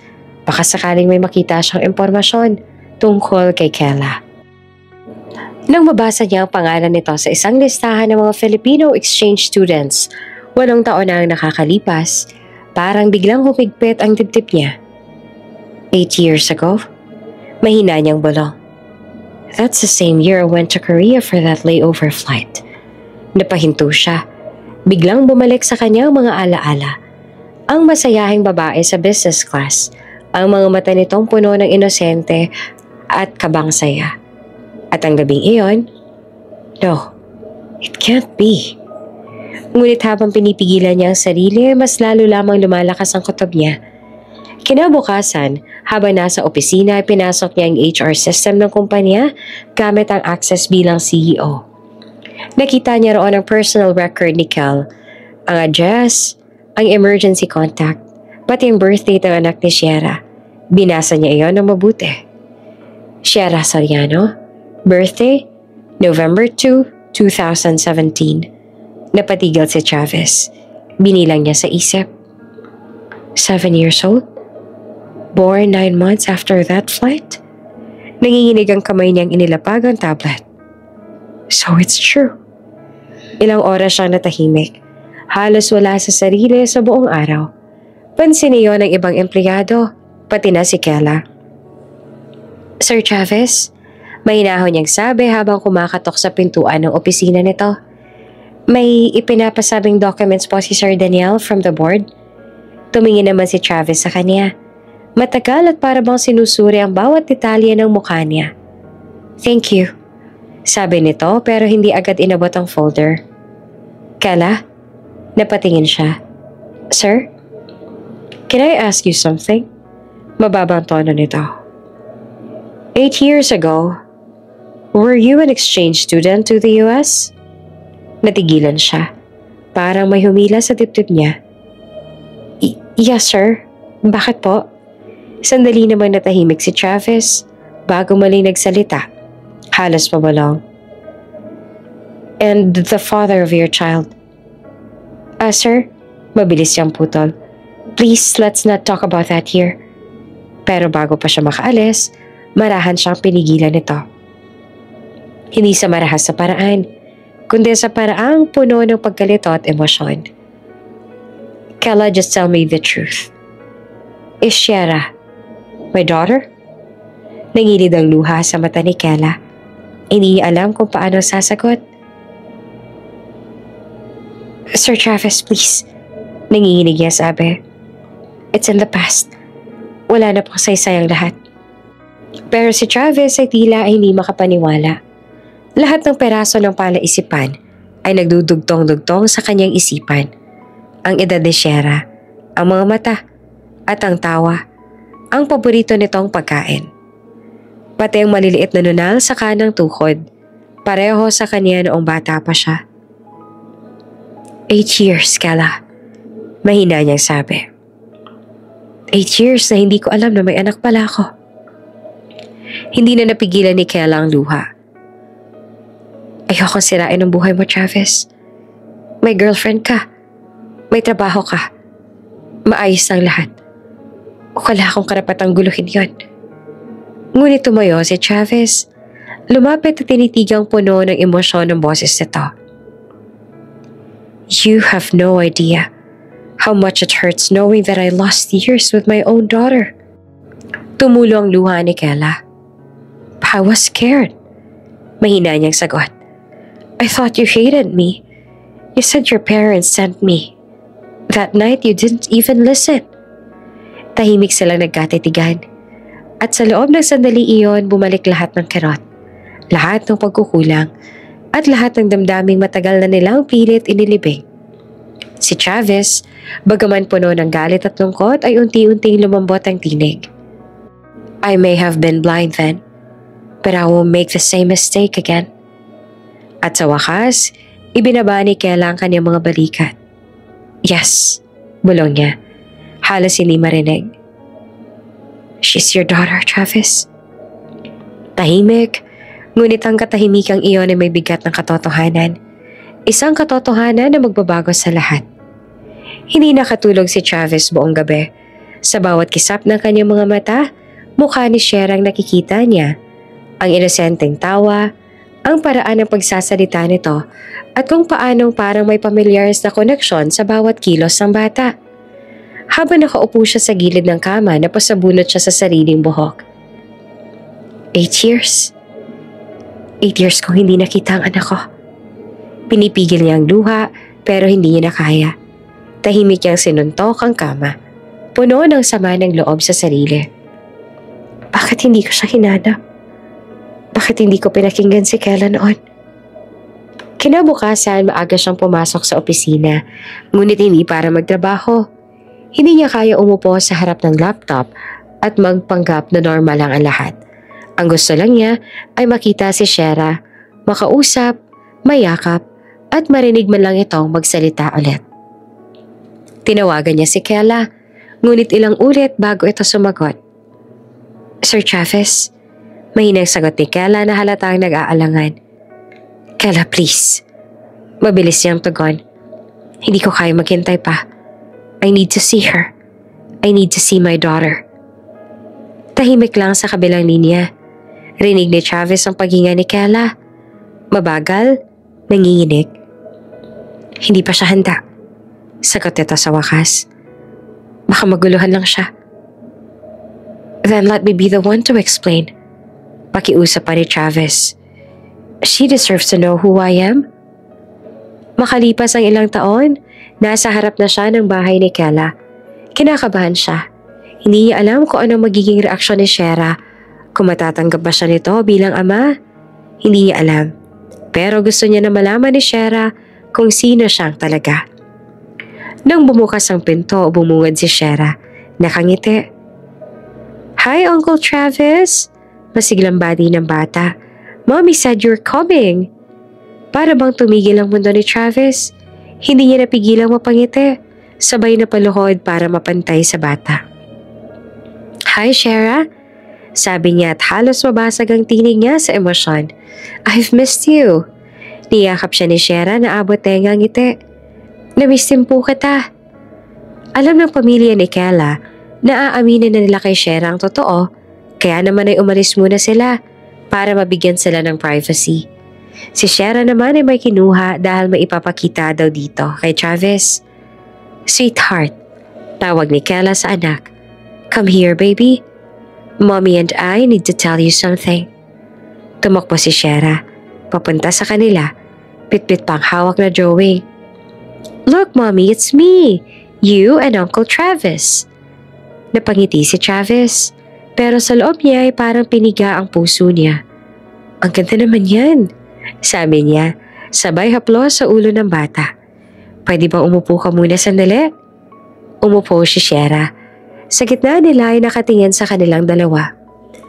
Why, Mommy? Did I do something wrong? Mabilis na umiling si Kela at hinaplos ang buhok ng anak. No, sweetheart. You didn't do anything wrong. It's just, There's something we need to tell you. Sandaling katahimikan, ramdam ni Travis ang paglalaban ng emosyon sa dibdib niya. Ito na yung sandaling pinakahihintay ko. Pero bakit parang napakahirap sabihin? Huminga siya ng malalim. Shera, marahan niyang sabi. Do you remember when you told me that you didn't know where your father was? Tumango si Shera. Nakakunot ang noo. Yes, Sir Travis. Why? Ngumiti naman si Travis, ngunit nangingilid ang luha sa kanyang mga mata. I'm so sorry kung kinailangan mong lumaki na hindi nakilala ang iyong ama, na hindi mo alam kung nasan siya. Saglit siyang napatingin kay Kela na marahang tumango, nagbibigay ng lakas ng loob. Alam mo po ba kung nasan siya? Tanong ni Shera. Yes, sagot ni Travis. He's in front of you. I am your daddy. Nanlaki ang mga mata ni Shera. You are my daddy? Tumango si Travis, pinipilit na maging matatag ang boses. Yes, anak. I'm your daddy. Naging tahimik si Shera. Kita sa mukha ng bata ang matinding pagkalito. Pero unti-unti, lumambot ang ekspresyon na to. Mommy, is that true? Mahina naman sumagot si Kela, nanginginig ang tinig. Yes, sweetheart. He's your real daddy. I didn't tell you before because I wanted to protect you. Tumango si Sierra at lumapit kay Travis.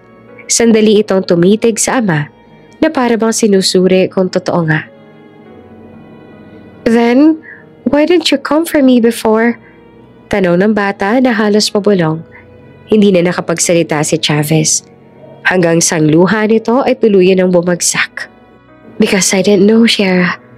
Sagot niya na garalgal ang tinig. I didn't know. And when I finally realized, it was too late. But now I'm here. And I promise, I will never leave you again. Tahimik ang lahat sa loob ng ilang sandali. Tanging paghinga tikbe ang maririnig. Hanggang sa dahan-dahan, lalong lumapit si Shera at niyakap si Travis. Oh, I missed you, Daddy, sabi ng bata. Mahina pero puno ng damdamin. Niyakap ni Travis ang mahigpit ang anak. Tila ayaw nang pakawalan. I missed you too, Shera. More than you'll ever know. Sa gilid naman ay tahimik na umiiyak si Kela. Pero sa pagkakataong ito, luha na ng kagalakan, ng paghilom, ng matagal niya ng pinangarap na sandali. Sa araw na iyon, walang mga lihim, walang takot.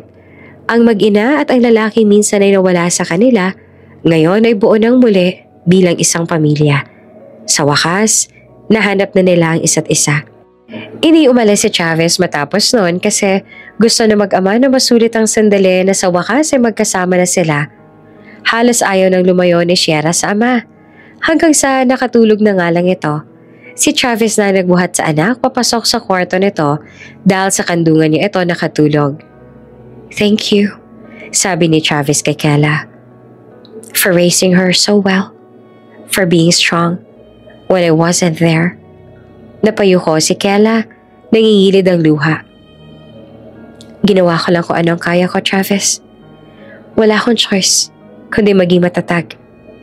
Tumingin si Travis sa kanya, puno ng pagsisisi. Then let me make it right this time. Hayaan mo akong bumawi. Hindi lang bilang ama kay Shera, kundi sa inyong dalawa. Pangako na babawi ako sa lahat ng mga pagkukulang ko. Hindi na sumagot si Kela, ngunit hindi rin niya iniwas ang tingin. Sa mata ni Travis nakita niya ang totoo. Hindi na ito ang lalaking galit noon, kundi isang lalaking handang magbago. At sa sandaling iyon, sa katahimikan ng sanilang sala, nagsimula ang panibagong kabanata ng isang pamilyang minsan ay winasak ng nakaraan at ngayon binibigyan ng pagkakataong muling mabuo. Tahimik ang opisina ng araw na yon. Ang mga blinds ay bahagyang nakababa. Pinapasok ang banayad na sinag ng araw na dumadampi sa mukha ni Travis na ngayon ay tahimik na nakatingin sa labas ng bintana. Sa kanyang mesa, nakapatong ang litrato ni Shera at Kela. Kuha noong birthday party ng bata. At ang mga ngiti ng mag-ina sa litrato ay tila ba nagsasabi sa kanya ng isang bagay. Ito na ang tahanan niya. Dito siya nababagay. Nasa gitna siya ng pagninilay nang marinig ang marahang pagkatok sa pinto. "Come in," halos sabi niya na pabulong. Pumasok ang kanyang kasintahan, si Camille. Maganda pa rin, elegante. Pero baka sa mga mata nito ang lungkot na matagal nang kinikimkim. "Travis," mahinahon itong wika. "We need to talk." Tumango naman si Travis at tumayo lumapit sa kanya. "I was about to call you, Camille," sabi niya na malumanay pero puno ng bigat. "There's something I need to tell you." Ngumiti naman ng mahina si Camille. "I think I already know what that is." Nagkatinginan silang dalawa. Walang salita sa simula. Hanggang sa wakas ay nagsalita si Travis. "Camille, I have a daughter." Kahit alam na ni Camille, kaya hindi na ito nabigla. "I have a daughter with Kela. The woman I met 8 years ago. The woman I never stopped thinking about." Marahan lang ang tango ni Camille. "Sierra," sabi nito. Tila binigkas ang pangalan ng may kabatiran. "Yes, I know. I saw how you looked at her, Travis. I knew there was something different." Nagbuntong hininga si Travis. "I'm sorry, Camille. I can't keep lying. Not to you. Not to myself. I'm not going to pursue this relationship anymore. I'm done following what our parents want. This time, I want to stand up for my family. For my daughter." Sandaling katahimikan. Pero sa halip na galit o luha, isang mapait ngunit mapayapang ngiti ang gumuhit sa labi ni Camille. "I understand," sabi niya na halos mabalong. "I actually talked to my parents too. And I told them I won't continue our engagement. I can't force something that was never real to begin with." Tumingin ito kay Travis tuwid sa mga mata. "You've always looked at her differently. I may have ignored it, but I'm not blind." Lumapit ito ng bahagya. Marahang hinawakan ng kamay ni Travis. "So yes, we are ending this relationship now. No hate, no regrets, just freedom." Hindi na nakapagsalita si Travis. Tanging isang marahang tango lamang, tanda ng pasasalamat. "Thank you, Camille, for understanding." Ngumiti naman si Camille, bagaman may bakas ng panghihinayang. "Make it count, Travis. Don't waste this chance. Be the father your daughter deserves, and the man she always believed you could be." Paglabas si Camille, saglit na tumigil si Travis. Huminga siya ng malalim at ngumiti. Unang ngiti na walang bigat. Kinuha niyang retrato ni Kela at Sierra sa mesa. Marahang hinaplos iyon at mahina niyang nasabi sa sarili, "This time, I'm coming home." Pag-uwi niya, natatnan niyang nagluluto si Kela habang si Sierra naman ay abala sa pagguhit sa mesa. Alam na ng pamilya ni Kela na alam na ni Travis ang totoo, kaya malaya na siyang magpabalik-balik sa bahay ng mga ito kasi nakita nila gusto rin talaga ni Travis na makabawi sa lahat ng naging pagkukulang nito noon. Pagpasok ni Travis, agad siyang sinalubong ng bata. "Daddy, you're home!" Ngumiti naman si Travis. Napayuhot, niyakap ito ng mahigpit. "Oh yes, anak." Napangiti naman sa kanila si Kela at hinayaan na makapag-bonding ang mag-ama. Pagsapit ng gabi, bago umalis si Travis ay kinausap niya muna si Kela at sinabi niya dito na napagkasunduan na nila ni Camille na tapusin ang lahat dahil nga gusto ni Travis na makabawi sa anak. Tahimik ang gabi sa malaking mansyon ng mga Arcadehas. Ngunit sa loob ng marangyang silid aklatan, nag-aalaw ang tensyon. Parang apoy na matagal nang nag-aabang ng dahilan para sumiklab. Nakatayo si Travis sa gitna ng silid. Sa harapan niya ay nakaupo ang kanyang ama at ina, kapwa malamig, ang titig ay matigas at pananalita. "Travis, what nonsense are you saying?" Mariing sabi ng kanyang ama. Habang ibinagsak ang kanyang kamay sa mesa, "You're breaking off your engagement with the daughter of our business partner? For that woman?" For that child? Napahinga ng malalim si Travis. That child? Aniya ng mariin. Is my daughter. Sumingit naman ang kanyang ina at may halong awat inis sa tinig. Anak, we only want what's best for you. We've sacrificed so much to build this name, this company. You cannot throw it all away just because of one mistake from your past? Ngunit hindi na siya nakinig. Matagal niya nang narinig ang ganitong mga salita. Paulit-ulit. Parang tanikala sa kanyang lieg. One mistake. Bulong ni Travis. Halos pabulong pero puno ng hinanakit. That's how you always see it. Every choice I make, every emotion I feel, you call it a mistake. Tumingin siya ng diretso sa kanyang ama, mariin at buong tapang. Noon pa man pinapakialaman niyo ng buhay ko at kung sino ang dapat kong kausapin, kung sino ang dapat kong mahalin, kung ano ang dapat kong tahakin. Noon din ay gustong-gusto niya na mabigyan ko kayo ng apo. Kaya nga kung sino-sinong babaeng pinapadala niyo. At ngayon may apo na kayo sa akin, iba naman ang gusto ninyo. Hindi ko na kayo naiintindihan. Napakataas ang expectation niyo sa akin. Lahat gusto niyong kontrolin. Pero hindi ko hahayaan na mangyari ulit yan ngayon. Sumigaw ang ama niya. You are throwing your future away. No. Tugon ni Travis, tumaas rin ang tinig. For the first time in my life, I am choosing my future. Hindi yung hinulman niyo para sa akin. This time, I am choosing what feels right. My family. Napatigil ang kanyang mga magulang. Tila nabigla sa tapang ng kanyang boses. Tahimik, ngunit matigas. Ang tinig ni Travis nang idagdag niya. I'm done living for your expectations. I'm going to live for my daughter and for Kella. Sandaling katahimikan. Ramdam niya ang bigat ng bawat sandali. Ngunit sa unang pagkakataon, maluwag ang kanyang paghinga. Tumalikod siya. Humakbang palayo sa magulang. At sa bawat hakbang ay tila tinatanggal ang bigat ng mga taon ng pagpipigil. Travis, tawag ng kanyang ina. Nanginginig ang boses. If you walk out of that door, you can't come back. Sandaling tumigil si Travis, ngunit hindi siya lumingon. Then I guess, sabi niya na mahina ngunit buo. I was never really home in the first place. Lumabas siya ng mansyon, hawak pa rin ang larawan ng kanyang anak. At sa unang pagkakataon, ramdam niya ang tunay na kalayaan. Sa isip niya ay malinaw ang isang bagay. Handa siyang harapin ang kahit na anong laban. Basta para kay Kella at kay Shera. Masayang magulang ni Kella na nabuo ang pamilya nilang tatlo. Bati din kasi nila kung gaanong kagusto ni Kella na makilala ang ama nito at ngayon nga ay nangyari na iyon. Daddy, gusto niyo po bang makasama sa science fair namin? Pwede kayong tumulong magbuo ng rocket? Oo naman, sagot ni Travis na nakangiti. Daddy's good with rockets. Tuwang-tuwa ang bata. Napansin naman ni Kella ang liwanag sa mga mata ng kanyang anak.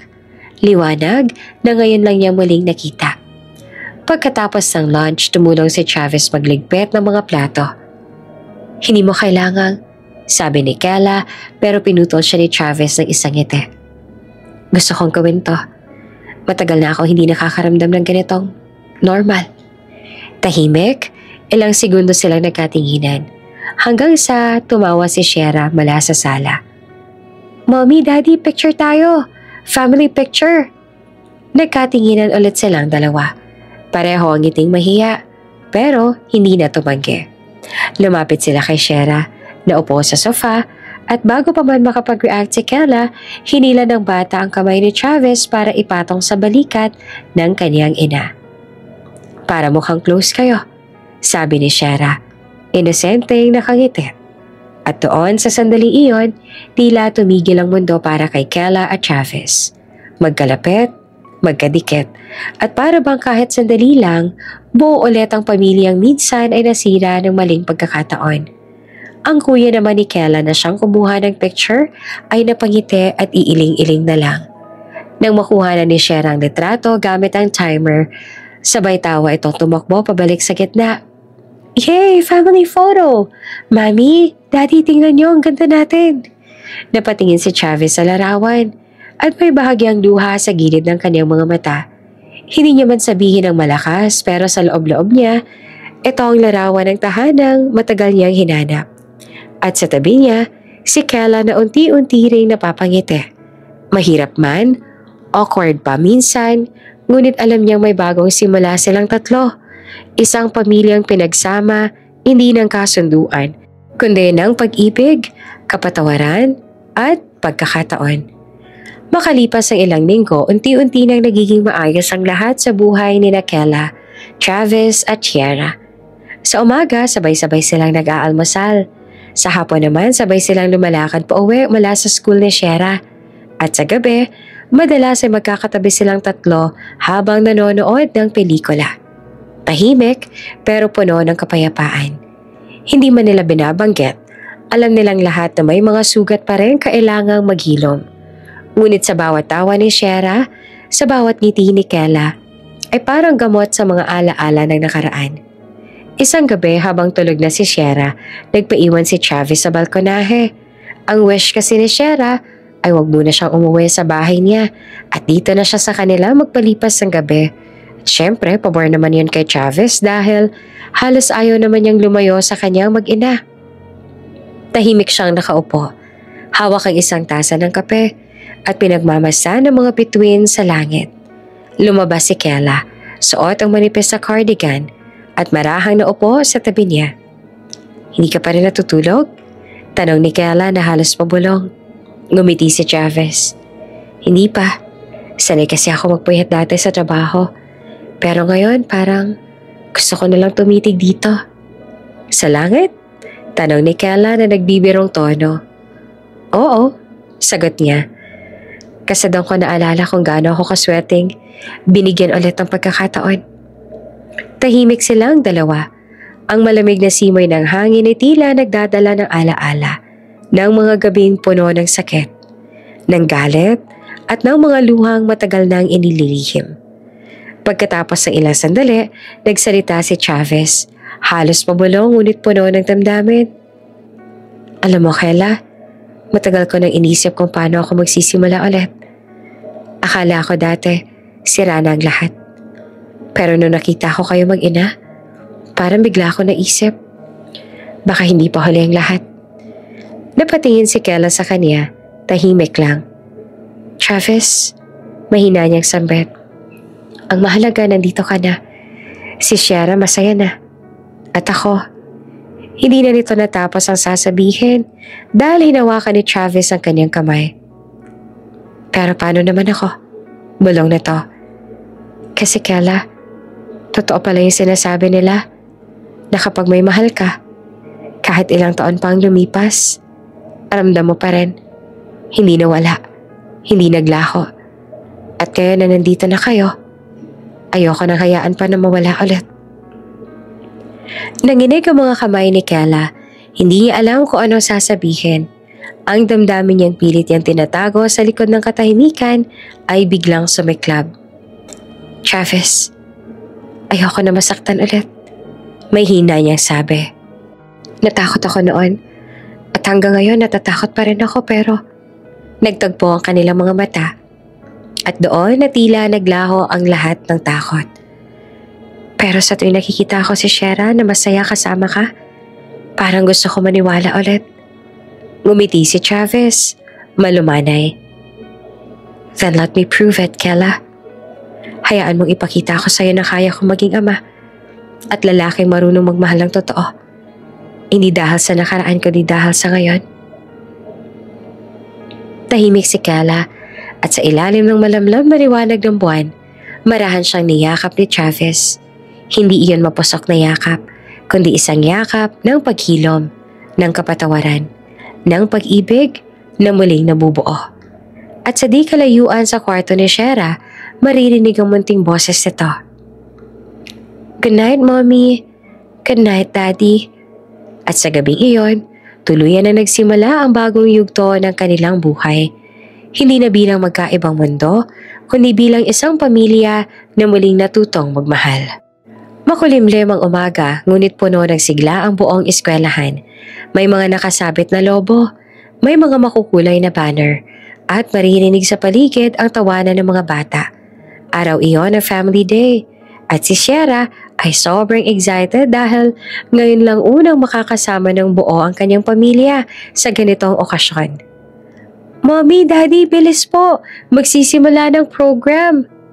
Halos hilahilan ni Sierra ang kamay ni Kela at Travis habang tumatakbo papunta sa field. Napangiti si Kela, suot ang simpleng puting bestida na bagay sa kanyang maliit at maamong mukha. Habang si Travis naman ay nakapolo na mas lalo pang nagpatingkad sa kakisigan nito, kaya marami ang napapalingon dito. Habang naglalakad sila, napapansin ni Kela na maraming mga magulang at guro ang nagbubulungan. Si Mr. Adams yun, diba? Yung CEO ng big tech company? Teka, siya ba yung tatay ni Sierra? Ngumiti lang si Kela. Medyo nahihiya. Pero naramdaman niya ang marahang paghawak ni Travis sa kanyang kamay. Isang senyas na huwag siyang kabahan. Nang magsimula ng programa, tinawag ng guro ang bawat bata kasama ang kanilang pamilya. At nang marinig ni Sierra ang kanyang pangalan, tumakbo siya sa entablado at sabik na tinawag. Mommy, Daddy, dito na po tayo. Laking gulat ni Kela, pero sinundan nila ito ni Travis. Pag-akyat nila sa entablado ay nag-uunahan ng mga kamera ng ibang magulang sa pagkuha ng larawan. Hindi dahil kilalang CEO si Travis, kundi dahil kitang-kita ang closeness ng tatlo. Hawak ni Sierra ang kamay ng kanyang mga magulang. Masayang umiti sa mikropono at sinabi, This is my mommy. This is my daddy. I love them so much. Napasinga pa mga tao, may ilan pang pumalakpak. Pero higit sa lahat, naramdaman ni Kela ang pag-init ng kanyang puso. Matagal niyang inilihim ang totoo. Ngunit ngayon, naririnig ng buong mundo kung sino talaga sila. Matapos ang program, lumapit ang principal kay Travis.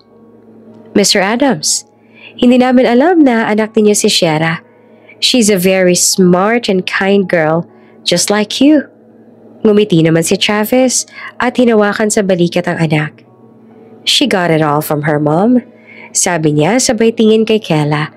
Nagulat naman si Kela sa sinabi nito, lalo na nang marinig niyang sumunod ng mga salita ni Travis, harap-harapan, sa maraming tao. Habang nagtatapos ang araw, nagpipiknik silang tatlo sa damuhan. Si Sierra, abala sa pagkain ng ice cream. Si Kela nakasandal naman sa balikat ni Travis. Tahimik lang, pero damang kapayapaan at pagmamahalan. Travis, mahinang sabi ni Kela. Thank you for choosing us. Ngumiti siya at hinalikan ng noon nito. I didn't just choose you, Kela, sagot ni Travis. I found my home in you. At sa huling bahagi ng araw, sa gitna ng tawanan ni Sierra at halakhakan ng ibang pamilya, tuluyan ang nakompleto ang larawan ng pamilyang minsang wasak, ngunit ngayon buo, matatag at puno ng pag-ibig. Makalipas ang isang taon, mas maliwanag na ang bawat umaga sa buhay ni Kela. Mula sa pagiging isang simpleng estudyanteng puno ng pangarap at takot, isa na siya ngayong executive assistant sa mismong kumpanya ni Travis. Pero higit sa lahat, isa na siyang masayang ina at kasintahan. Sa harap ng isang napakagandang tanawin sa tabing dagat, abala ang mga bisita sa paghahanda. Ang simoy ng hangin ay banayad, dala ang amoy ng asin at bulaklak. Ang mga puting kurtina na nakasabit sa altar ay marahang sumasayaw sa hangin. At sa gitna ng lahat ng iyon ay nakatayo si Sierra. Hawak ang singsing sa maliit na kahon. Mommy! Sigaw ni Sierra. Sabay takbo papunta kay Kela na kagagaling lang sa bridal car. Ang ganda-ganda mo po! Natawa naman si Kela. Pinunasan ng maliit na pawis sa noon ng anak. Salamat anak, pero ikaw rin, napakaganda mo. Ngumiti si Sierra, tsaka marahang bumulong. Mommy, ready na po si Daddy. He looks so nervous. Pagdating ni Kela sa altar, hindi niya maiwasang mapangiti. Naroon niya si Travis, nakatayo sa dulo, nakasuot ng puting tuxedo. Hindi na ito yung lalaking puno ng puot, pagkalito noon. Ngayon, Ito na ang lalaking handang magmahal at manindigan para sa kanila. Habang naglalakad siya papalapit, hindi naman mapigilan ni Travis ang mapaluha. Lahat ng pinagdaanan nila mula sa maling akala, sa mga sugat, sa mga taong tumalikod ay tila nabura sa sandaling iyon. Pagharap nila sa isa't isa, mahina niyang sinabi, "I can't believe we made it here." Ngumiti naman si Kela. "Me too. But I guess this is what true love does. It finds its way back, no matter how long it takes." Tahimik na nagsimula ang seremonya. Habang nagsasalita ang pare, nakatingin lang sila sa isa't isa. Si Shera naman ay nakaupo sa unahan, nakangiti. Proud na proud. At nang dumating na ang sandali ng panata, si Travis naman ay marahang huminga at nagsalita. "Years ago, I thought I lost everything. My family, my future, even myself. But when I met you again, I realized that what I lost was never meant to stay, because you and Sierra were the ones I was meant to find." Napaiyak si Kela. Hawak ang kamay nito ng mahigpit. "At ako?" Sagot niya. "I once thought I was just surviving. For my parents, for my daughter. But when I saw you again, I learned how to truly live. You gave me peace, Travis. You gave Sierra a father. And you gave me a reason to smile every day." Nang ipinasuot na nila ang singsing, nagpalakpakan ng lahat. Si Sierra pa mismo sumigaw, "Finally, Mommy and Daddy are married!" Tumawa ang mga bisita. At maging ang pare ay napangiti. Sabay silang yumuko para halikan ang anak sa noo. At doon, sa gitna ng tawanan, luha at halakhak, hinalikan ni Travis si Kela, puno ng pag-ibig, pasasalamat at pangako. Habang sumasayaw sila sa ilalim ng mga kumikislap na ilaw, bumulong si Travis. "This time, no more goodbyes." Ngumiti naman si Kela. Nakapatong ang ulo sa dibdib nito. "Promise me that every sunrise, we'll face it together." "I promise," sagot ni Travis, sabay yakap sa kanya ng mahigpit. At sa di kalayuan, si Shera naman ay tumakbo sa buhanginan. Hawak ang maliit na shell, sumisigaw ng, "Mommy, Daddy, look! Our family treasure!" Magkahawak kamay silang tumakbo patungo sa anak. Sabay halakhak, tanda ng panibagong simula.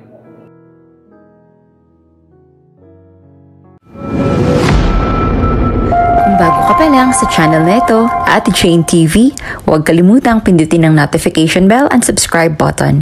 Sana po hindi naman malaking abala sa inyo ang pagpindot ng subscribe button dahil ang kapalit po nito ay ang pagsuporta para makapag-produce ng mga libreng stories sa mga channels ni Ate Jane. Maraming salamat!